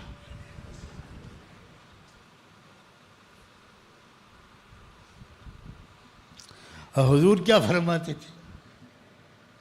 کہتے تھے عائشہ جب مجھ سے خفا ہوتی ہے میں پہچان جاتا ہوں. حضرت عائشہ سے خود کہا تم جب ناراض ہوتی ہو نا مجھ سے تو میں پہچان جاتا ہوں. کیسے پہچانتے ہیں آپ؟ عائشہ سوچتی تھی میں تو بہت ذہین ہوں، میں ظاہر ہی نہیں ہونے دیتی کہ میرا منہ پھولا ہوا ہے. یہ سب ہنس رہے ہیں، یہ روزمرہ کا تجربہ ہے. حضور نے فرمایا کمال ہے، واہ ہے رسول اللہ، اسلام کتنا خوبصورت بنایا آپ نے.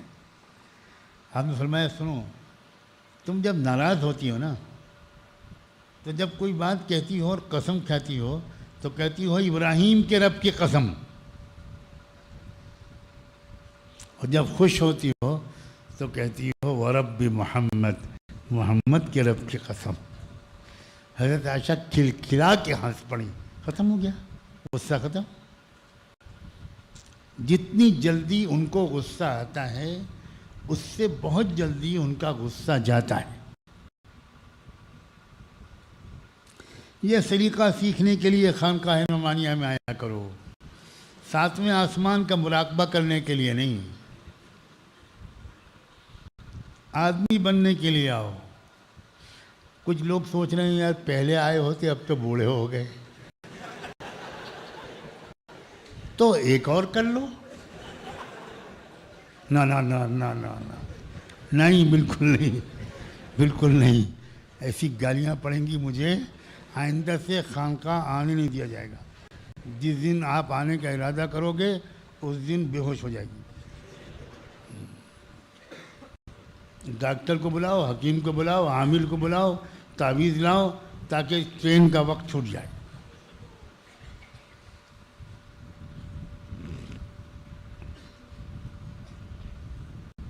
میری تمنا یہ ہے، میرے بزرگوں کی تمنا یہ ہے، میرے محسنین کی، میرے اساتذہ کی، عرب و عجم میں پھیلے ہوئے میرے اساتذہ کی تمنا یہ ہے ایک بار پھر مسلمان اب دنیا میں وہ تبدیلی لائیں جس تبدیلی کی دنیا کو ایک بار پھر سخت ضرورت ہے.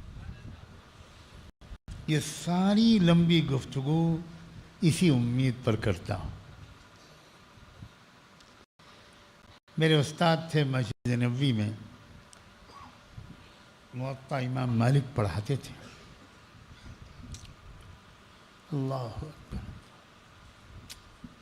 اللہ ان کے درجے بلند. بہت بڑے عالم، صاحب دل، صاحب تقوی، مدینہ کی عدالت کے چیف جسٹس تھے وہ.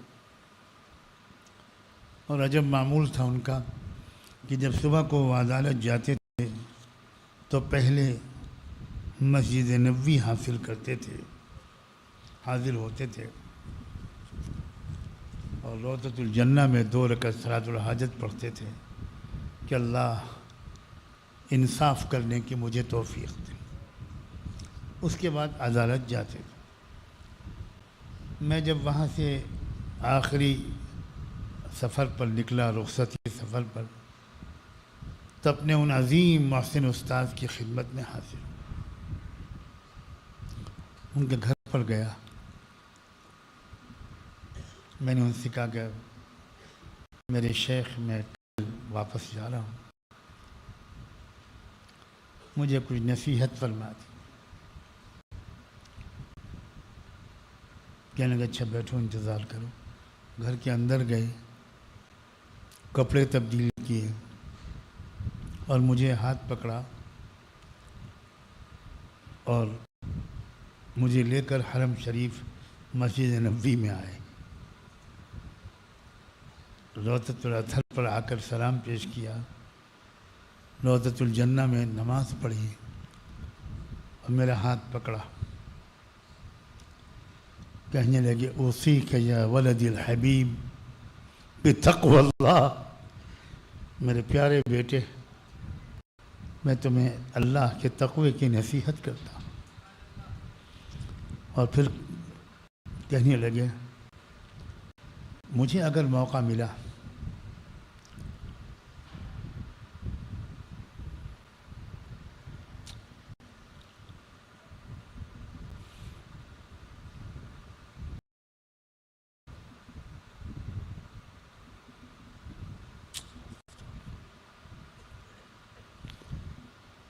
روضہ اطہر کی طرف اشارہ کر کے کہا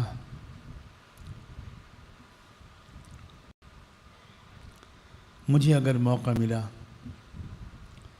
تو روز محشر صاحب هذا القبر یعنی رسول اللہ روضے کی طرف اشارہ کر کے کہا اس قبر میں جو مدفون ہیں ان کی خدمت میں حاضر ہو کر یہ کہوں گا کہ اس بچے نے میرا دل خوش کیا۔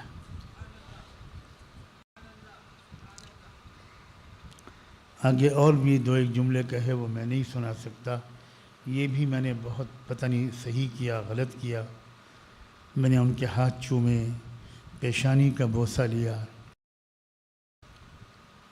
انہوں نے عطر کی ایک شیشی مجھے اپنی محبت کی نشانی کے طور پر پیش کی، مجھے گلے لگایا اور رخصتی جملہ کہا الی اللقاء عند قدمی رسول اللہ،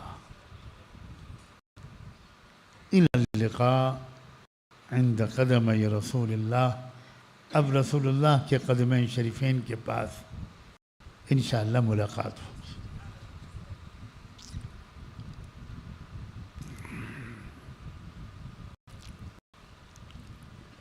دوبارہ میں حاضر ہوا، اس وقت تک وہ حیات تھے، حاضر ہوا،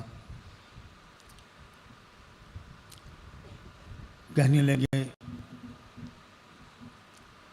تم کو سب سے زیادہ اپنے ملک میں محنت کرنی ہے اور مجھے خبریں ملتی رہتی ہیں، کچھ کوشش کر رہے ہو تم، اور میں بلا ناغہ یہاں مسجد نبوی میں بلا ناغہ تمہارے لیے دعا کرتا ہوں اور تمہاری طرف سے سرور کائنات کی خدمت صلاۃ و سلام پیش کرتا ہوں۔ اللہ تعالیٰ میرے تمام اساتذہ اور محسنین کو جزائے خیر دے، میرے والدین کو اجر عظیم دے،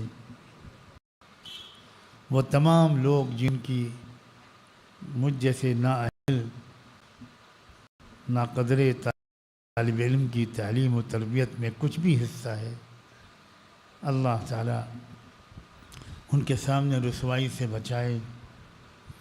آپ سب لوگوں سے گزارش کرتا ہوں، عاجزانہ درخواست کرتا ہوں، مردوں سے بھی عورتوں سے بھی، نوجوانوں سے بھی بچیوں سے بھی، اپنی زندگی کا مقصد صرف کمانا مت بناؤ، اتنا حقیر اپنی زندگی کو مت بناؤ۔ اپنے معاشرے اور خاندان اور اس سے پہلے اپنے اندر کچھ تبدیلی لانے کا کو مقصد بناؤ، اس کا ارادہ کرو، اس کے لیے تربیت حاصل کرو، کچھ دن کے لیے آ کر کسی صاحب خبر نظر عالم کے پاس، مربی کے پاس رہو، سفر و حضر میں ساتھ رہو، کچھ سیکھو، اور ہر ضرورت اللہ سے مانگو۔ یہ بہت بڑی کمی ہمارے اندر ہے کہ ہم کبھی کبھی کسی اور سے دعا کرواتے تو ہیں لیکن خود دعا نہیں کرتے، خود دعا بہت کم کرتے۔ جس چیز کی ہم کو ضرورت ہے وہ آپ اپنے اللہ سے مانگیے، خوب مانگیے، خوب مانگیے، خوب مانگیے۔ آپ کی اولاد کا رشتہ نہیں ہو رہا، مانگیے، خوب مانگیے، بلا جھجک مانگیے۔ آپ کا اپنا رشتہ نہیں ہو رہا، خوب مانگیے۔ بیماری ہے، کوئی اور پریشانی ہے، کوئی مقدمہ چل رہا ہے، خود دعا کیجیے.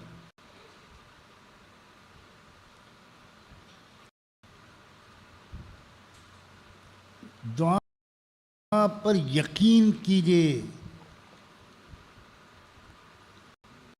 جی لگا کر یقین کر کے اللہ سے اپنی ضرورتیں مانگیے. خاص طور پر میں اپنی بہنوں اور بیٹیوں سے کہتا ہوں، قرآن مجید میں عورتوں کی دعاؤں کا خاص طور پر تذکرہ ہے،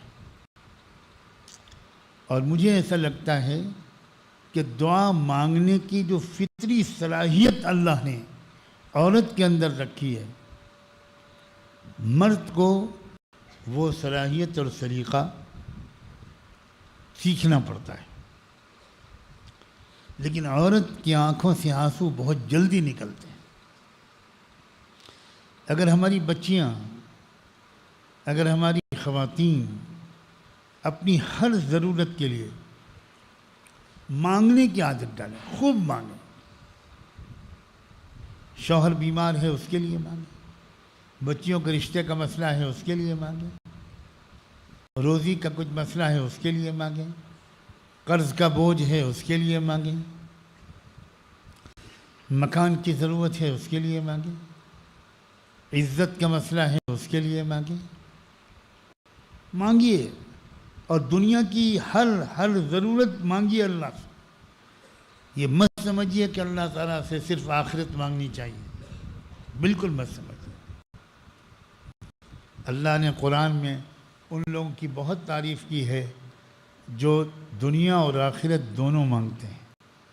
ربنا آتنا فی الدنیا حسنہ وفی الآخرۃ حسنہ وقنا عذاب النار. بس اللہ کا شکر ہے، کئی مہینے کے ناغے کے بعد آج مجھے نہیں امید تھی کہ میں اتنی دیر بات کر پاؤں گا. اللہ تعالیٰ صحت اور عافیت اور تقوی والی زندگی عطا فرمائے. اگر کچھ ضروری اعلانات ہونے ہیں تو وہ اعلانات ہو جائیں. دو ایک اعلان مجھے بھی کرنے ہیں خود، تو مجھے تھوڑا وقفہ مل جائے گا.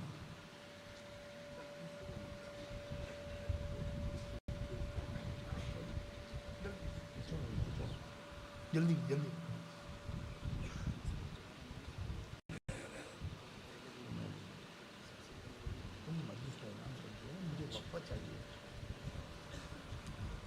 بھائی بیٹھے رہیے، بالکل نہ اٹھیے، کوئی صاحب نہ اٹھیں، بالکل کوئی صاحب نہ اٹھیں. بیٹھ جائیے، بیٹھ جائیے، بالکل بیٹھ جائیے. بھائی بیٹھ جائیے.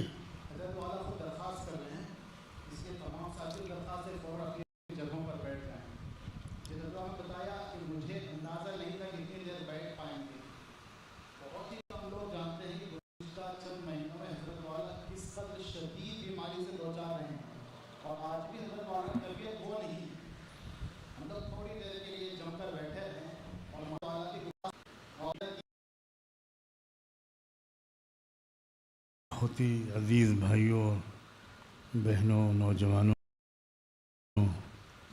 یہاں بیٹھے ہوئے بھی ہیں اور کہیں دور سے بھی سن رہے ہیں.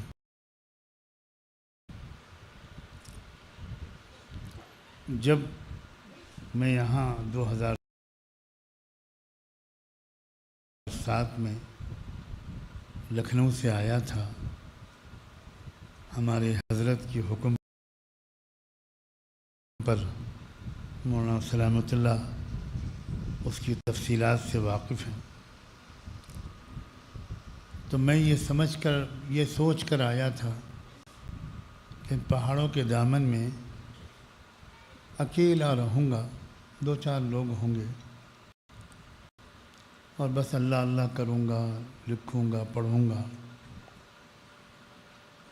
بالکل اندازہ نہیں تھا، وہم و گمان میں بھی یہ بات نہیں تھی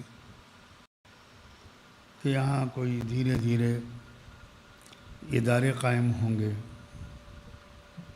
ایک تربیتی میں کتنی برکت ہوتی. نوجوانوں اس بات کو سیکھو. ہمارے مدرسوں کے جو طلبہ ہوتے ہیں ان میں پھر بھی یہ بات ہوتی ہے ایک حد تک لیکن کالجوں یونیورسٹیوں کا ماحول دوسرا ہوتا ہے.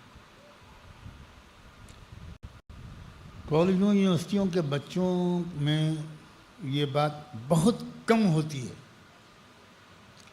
کہ وہ کوئی بات بڑوں کی مانیں، بغیر سمجھے مانیں.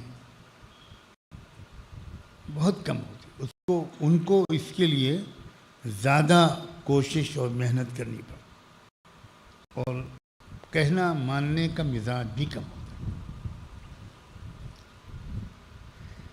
بہرحال ہمارے حضرت نے اچانک مجھے حکم دیا،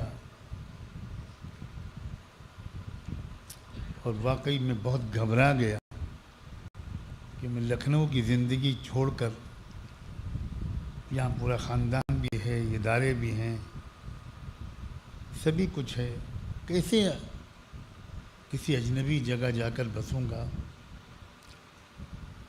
میں اس وقت عمرے میں تھا جب حضرت نے اس کا حکم دیا، بالکل اچانک. اور میں نے وہیں سے فون کر کے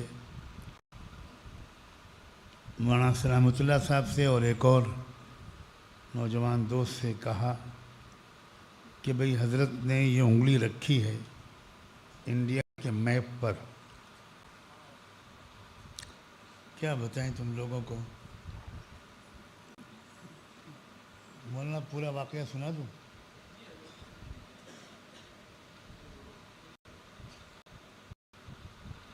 فضل کرو گے؟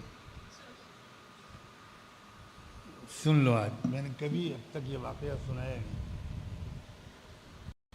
چائے نہیں پی رہا ہوں، دوا پی رہا ہوں. نظر لگا دو گے.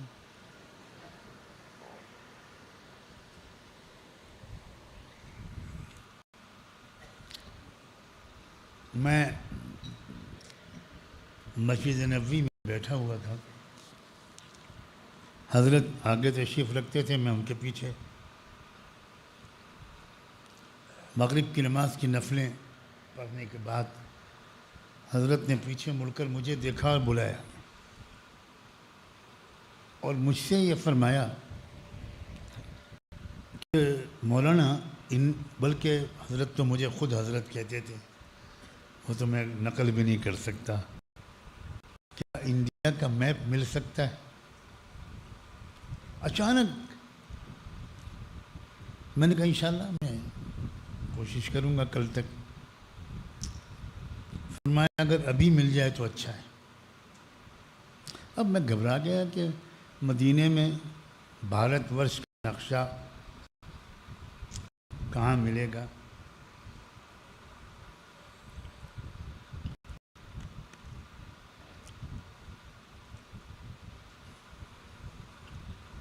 میں نے کہا بہت اچھا حضرت، میں ابھی جاتا ہوں. مسجد نبوی کے باہر قریب میں ہی 2-3 بک اسٹال تھے. میں نے سوچا کہ میں تعمیل حکم میں وہاں جاتا ہوں، امید تو تھی نہیں. ان سے پوچھتا ہوں کہ کیا انڈیا کا نقشہ ہے یا آپ ارینج کر سکتے ہیں کہیں سے. میں ابھی نکل رہا تھا باب المجیدی سے کہ ادھر سے ایک صاحب داخل ہو رہے تھے. مجھے دیکھتے ہی پکارے، ارے نہیں نہیں ادھر سجاد بھائی، سجاد بھائی. میں نے کہا نہیں مجھے ابھی سے جلدی ہے. میں نے ادھر آئیے بات تو سنیے. کہنے لگے کہ آپ انڈیا کا نقشہ ایک میرے پاس پڑا تھا، مجھے بھی خیال ہوا کہ میرے کس کام کا، وہ کسی اور ملک کے تھے.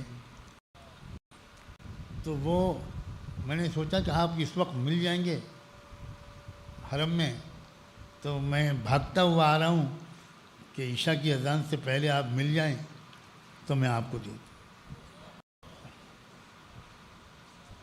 یہ ہوتی ہے اللہ والوں کی بات. مجھے ایسا لگا جیسے مجھے کونین کی جنت مل گئی. میں جلدی واپس آیا اور حضرت کے پاس پہنچا، اور حضرت بہت مسکرائی. نقشہ وہیں کھول کے بیٹھ گئے اور ایک جگہ پر انگلی رکھی. کافی دیر دیکھنے کے بعد پوچھنے لگے یہ کون سی جگہ ہے. میں نے کہا یہ بمبئی کے کچھ فاصلے پر ایک علاقہ ہے، یہ بمبئی اور کیرلا تک کا جو علاقہ ہے وہ کوکن کہلاتا ہے، تو یہ وہیں کا ایک علاقہ ہے، پونا سے کچھ پہلے، بمبئی کے کچھ بعد۔ چلے مولانا یہاں پر آپ اپنا مرکز بنائیے۔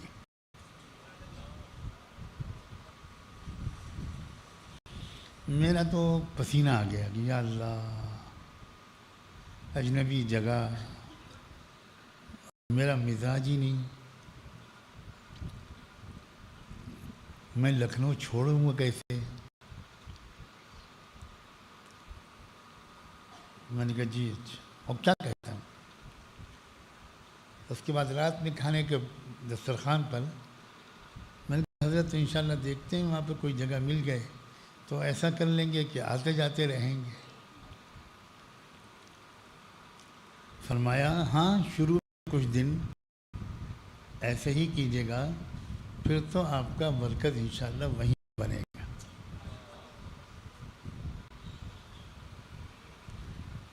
یہ سب اللہ والوں کے اشاروں کا نتیجہ ہے۔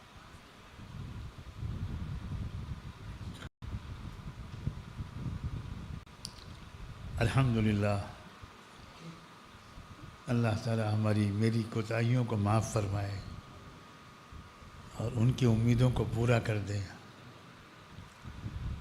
یہاں الحمدللہ دیکھتے ہی دیکھتے 3-4 ادارے قائم ہو گئے، دارالعلوم امام ربانی، چھوٹے چھوٹے بچے جو 5th کلاس پاس کرتے ہیں اس میں سخت امتحان کے بعد ان کا داخلہ ہوتا ہے، پھر ماشاءاللہ آگے بڑھتے ہیں وہ، اور یہ شاید پہلا ادارہ ہے میرے علم میں جس میں ایک ساتھ بچہ عالم دین بھی بنتا ہے، حافظ قرآن بھی بنتا ہے، اور 10واں 12واں گریجویشن سب کرتا ہے ایک ساتھ۔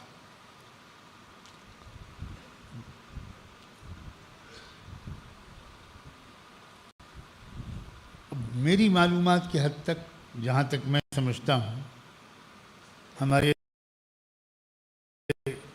اکثر بچے اللہ نظر بد سے بچائے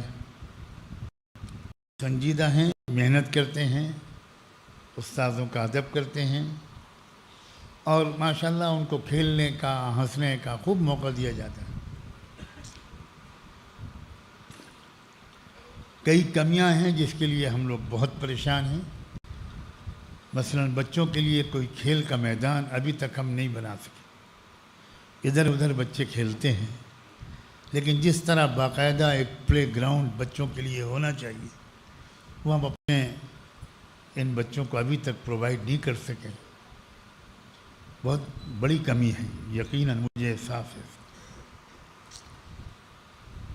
الحمدللہ نئے سال کے داخلے اب شروع ہو گئے ہیں اس ادارے کے اندر بھی، اس کی تفصیلات تو آپ دارالعلوم کے ذمہ داروں ہی سے معلوم کر سکتے ہیں۔ دوسرا ادارہ ہے مدرسۃ الامام قاسم النانوتوی، جس میں وہ بچے ہمارے جو 10واں یا 12واں کسی اور کالج میں کر چکے اور اب ان کی خواہش ہوتی ہے کہ وہ عالم دین بھی بنے، تو ان کو اس مدرسے میں داخلہ ملتا ہے، اور یہاں بھی یہ انتظام کیا گیا ہے کہ یہ بچے دینی تعلیم پوری ان کی آگے بڑھے، اور اس کے ساتھ ساتھ ان کی عصری تعلیم بھی جاری رہے، وہ منقطع نہ ہو۔ یہاں جو عصری تعلیم ہم دلاتے ہیں اس میں ہمارا مقصد تو ہرگز یہ نہیں ہوتا کہ ان کو جاب مل جائے، علم کی اس سے بڑی کوئی توہین ہی نہیں کہ وہ اس لیے پڑھا جائے کہ اس سے جاب مل جائے، یہ تو بدترین گالی ہے کسی بھی علم کے لیے۔ ہم یہ عصری تعلیم بھی اس لیے دیتے ہیں کہ وہ اسلام کو بہتر طریقے پر زمانے کے لوگوں کو سمجھا سکیں۔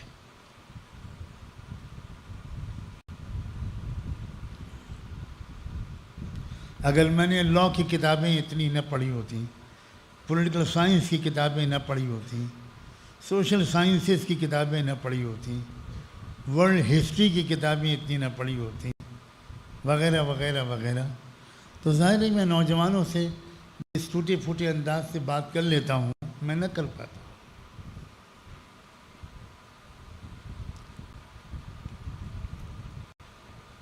اس ادارے میں بھی الحمدللہ داخلے شروع ہو چکے۔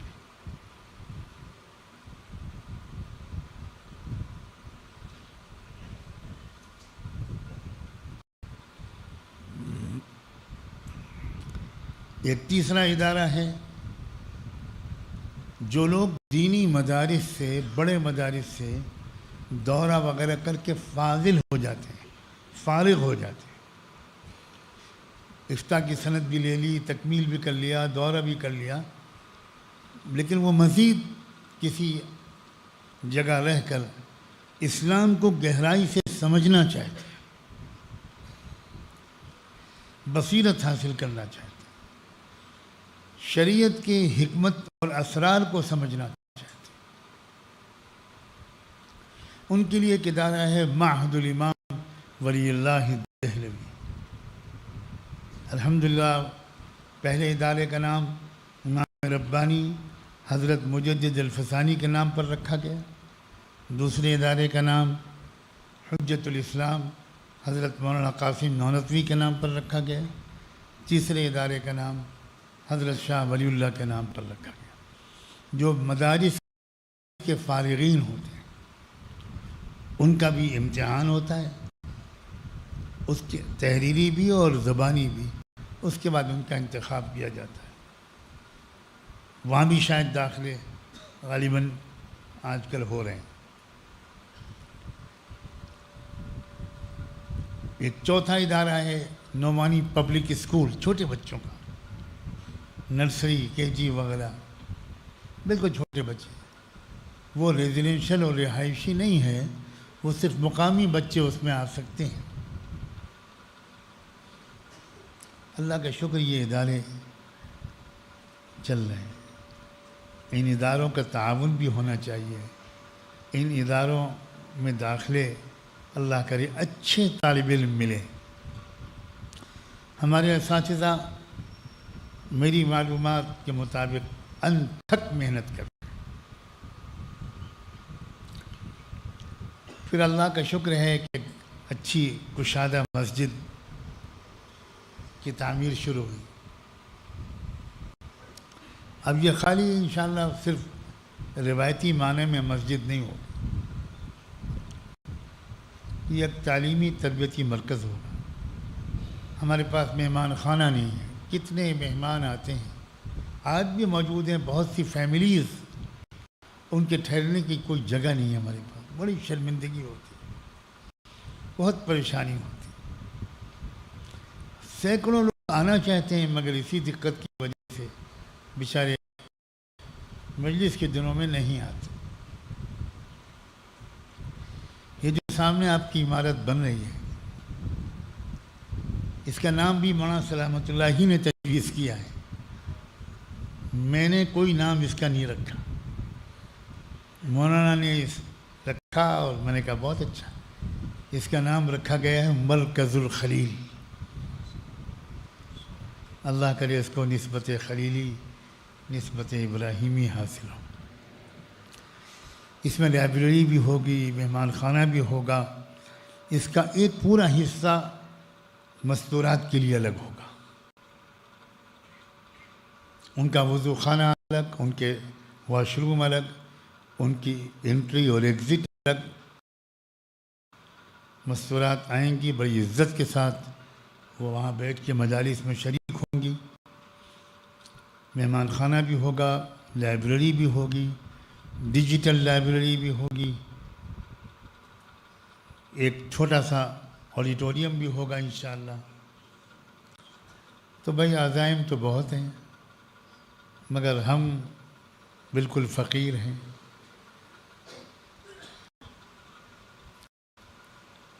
مولانا ماجد صاحب کی فرمائش کے احترام میں میں نے آج یہ بات اپنی سعادت سمجھ کر کہ اگر اللہ کے گھر کے لیے، ایک دینی مرکز کے لیے مجھے خود آپ کے سامنے ایک دامن پھیلانا پڑے تو مجھے دامن پھیلانا چاہیے۔ میں آپ سے گزارش کرتا ہوں کہ دل کھول کر، ہاتھ کھول کر آپ اس میں تعاون پیش کریں، کھڑے ہو کر نام لکھوائیں، 10 15 مسلوں کے ارادے کریں، کم یا زیادہ تعداد کے مسلوں کا ارادہ کریں، بعد میں اپنے علاقے کے اعتبار سے بھی نیتیں لکھوائیں کہ میں محنت کر کے اگلے مجلس تک میں اپنے علاقے سے 50 مسلے، 100 مسلے پیش کروں گا۔ لوگوں، موقع ہے اس وقت اللہ کے بھروسے پر ایک بڑے کام کے لیے اللہ کے دیے ہوئے مال کو پیش کرو۔ یہ گزارش میں آپ سے بھی کر رہا ہوں، اپنی بہنوں، بچیوں، نوجوانوں سے بھی کر رہا ہوں، دور بیٹھے ہوئے لوگوں سے بھی کر رہا ہوں۔ مجھے امید ہے کہ انشاءاللہ ہمیشہ کی طرح آپ پوری محبت کے ساتھ لبیک کہیں گے۔ اللہ آپ کی جان و مال، عزت و آبرو میں برکت نصیب فرمائے۔ اب ایک ایک کر کے جلدی جلدی کھڑے ہوئیے، نام لکھنے والے لوگ فوراً کھڑے ہوں، جلدی جلدی کھڑے ہوں، پورے مجمع میں پھیل جائیں۔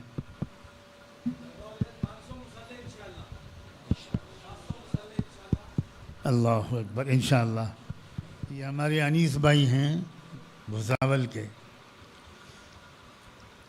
انیس بھائی غریب آدمی ہیں، غریب۔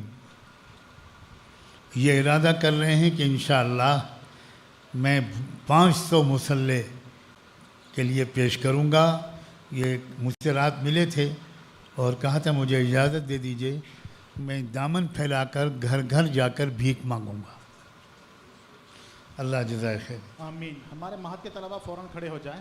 مولانا اشرف صاحب 50 مسلے۔ اللہ اکبر، جزاک اللہ مولانا، اللہ مبارک فرمائے۔ 3 مسلے۔ فوراً نام لکھو۔ جلدی جی، نام لکھنے والے کھڑے ہو، زیادہ کھڑے ہو۔ مالیگاؤں کی طرف سے 100 مسلے۔ عاقب بھائی ذمہ دار، ہمارے فضلاء فوراً کھڑے ہوں لکھتے رہو اور ان ساتھیوں کے نام بھی لکھیں۔ نام لکھیں۔ تم کھڑے ہو یار، کیا کر رہے ہو؟ عاقب بھائی مالیگاؤں سے۔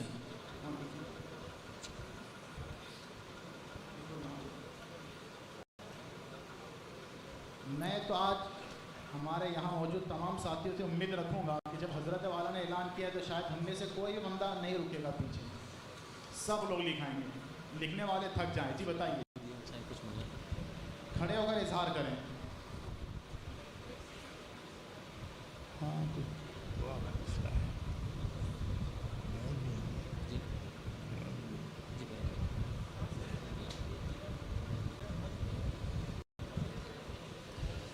جی بتائیں، سب لوگ بتائیں۔ ہماری بہنیں بیٹھی ہوئی ہیں، وہ بھی بتائیں۔ ایک مسلح کی لاگت 15,000 روپیہ ہے، 15,000 روپیز۔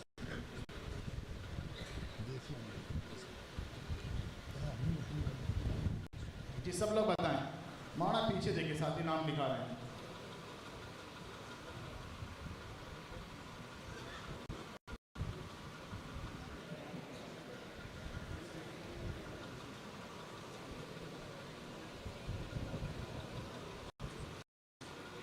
جی سب لوگ بتائیں۔ اس وقت ہم لوگ آپس میں تشکیل کرنے کے لیے یا مشورہ کرنے کے لیے گفتگو کر سکتے ہیں۔ اس کے علاوہ جو اس سلسلے میں بات نہیں کر رہے ہیں، اپنے دلوں کو اللہ کی طرف متوجہ رکھیں، اللہ سے دعا مانگیں۔ بہت اہم کام ہے۔ جی پربھنی سے 100 مسلح، مقصود بھائی ذمہ دار، وہاں نام لکھیں۔ آج ماشاءاللہ انہوں نے تقریباً 1 لاکھ روپیہ کی لا کر دیا ہے، الحمدللہ۔ جی بتائیں۔ سعید احمد صاحب میرا روڈ سے 1 لاکھ روپیہ، اللہ آپ کو جزائے خیر دے۔ محبوب صاحب گلبرگہ سے نقد 10 مسلے. کانٹیکٹ نمبر وغیرہ سب ساتھیوں کو ضرور لکھ لیں آپ. جی بتائیں. عبدالاحد صاحب 1 مسلح. سب لوگ بتائیں. ہمارے بہنیں بھی نام لکھائیں. آن لائن جو ہمیں سن رہے ہیں ان سے بھی درخواست ہے کہ آپ بہت بڑھ چڑھ کر حصہ لیں. جی ایچل کرنجی سے 50 مسلح. ذمہ دار آپ خود انشاءاللہ. ٹھیک ہے جزاک اللہ. ذمہ دار تو نیچے بیٹھے ہوئے آپ کے ساتھ. جزاکم اللہ. سلیمان صاحب.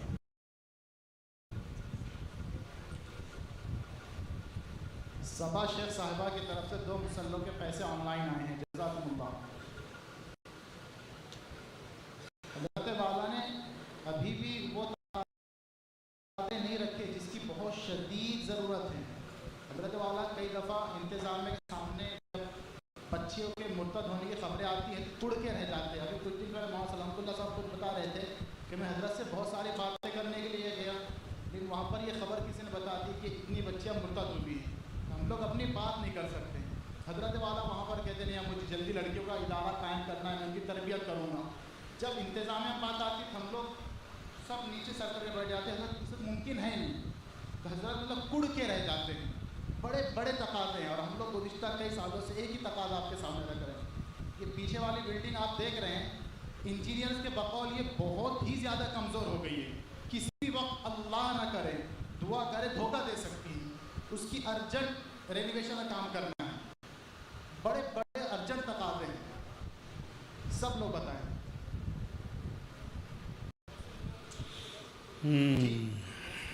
محسن خان صاحب کہاں سے؟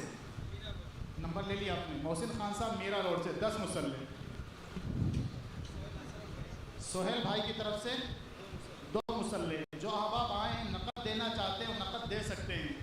آئندہ مجلس میں بھی دے سکتے ہیں. آن لائن بھی آپ پیسہ پے کر سکتے ہیں. جو لوگ آن لائن پیسہ پے کرتے ہیں انہیں ATG کا بینیفٹ بھی ملے گا انشاءاللہ. آپ کہیں ہمارے نمائندے آپ کے پاس میں آنے کے لیے بھی تیار ہے. ساری فیسلٹیز ہیں. جی بتائیں. سب لوگ بتائیں. جی کون؟ یاسر بھائی پونا سے 10,000 روپیہ.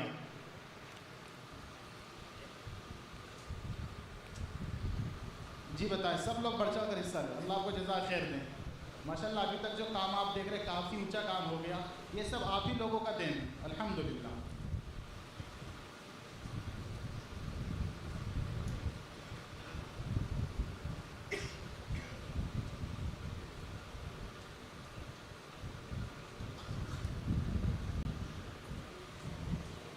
مختلف علاقوں کے لوگ بھی یہاں پر آئے ہوئے ہیں. جیسے کچھ علاقوں کے لوگوں نے اپنے علاقوں پر محنت کرنے کا ارادہ کیا ہے. اپنے علاقوں سے بتا سکتے ہیں آپ انشاءاللہ اجتماعی طور پر.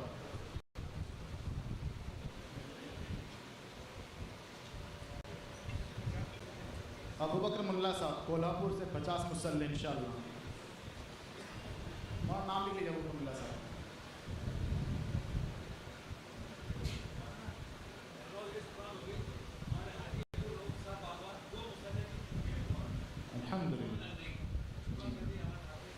ماشاءاللہ. حاجی عبدالرؤف صاحب باغبان جلگاؤں سے 2 مسلح الحمدللہ. اللہ انہیں بھی جزائے خیر عطا فرمائے. جو صاحب یہاں سے محنت کر رہے ہیں تشکیل کر رہے ہیں انہیں بھی جزائے خیر دے. ہم لوگ دے دیں یا دلا دیں یا کم سے کم دینے والے کا پتہ بتا. مفتی صابر صاحب ذمہ دار رہیں گے انشاءاللہ. لاتور سے 50 مسلح. نام لکھیں. نظام الدین صاحب بھوپال سے. نجیب الدین صاحب. جی جی. مفتی صاحب کا نام اور کانٹیکٹ نمبر لکھ لیا اپنے پاس میں.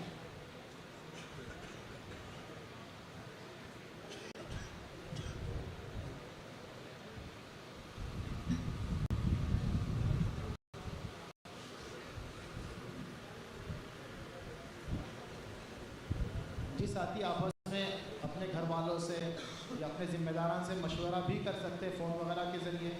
اور باقی ساتھی دلوں کو اللہ کی طرف متوجہ رکھ کے دعا کرے کہ اللہ تعالیٰ ان سارے تقاضوں کو اپنے فضل سے پورا کرے. یہ اللہ کا گھر ہے, اللہ ہی بنائے گا. ہمیں طاقت نہیں ہے. اگر ہم لوگ استعمال ہو رہے ہیں تو ہماری اپنی سعادت مندی. زبیر کچھ کہہ رہے.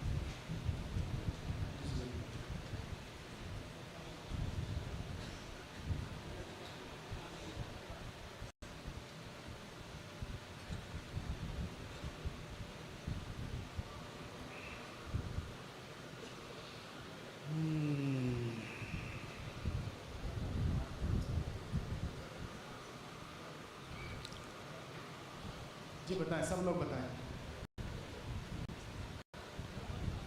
محمد قاسم صاحب اس کا نام لکھیں. 2 مصلی، اللہ جزائے خیر دیں.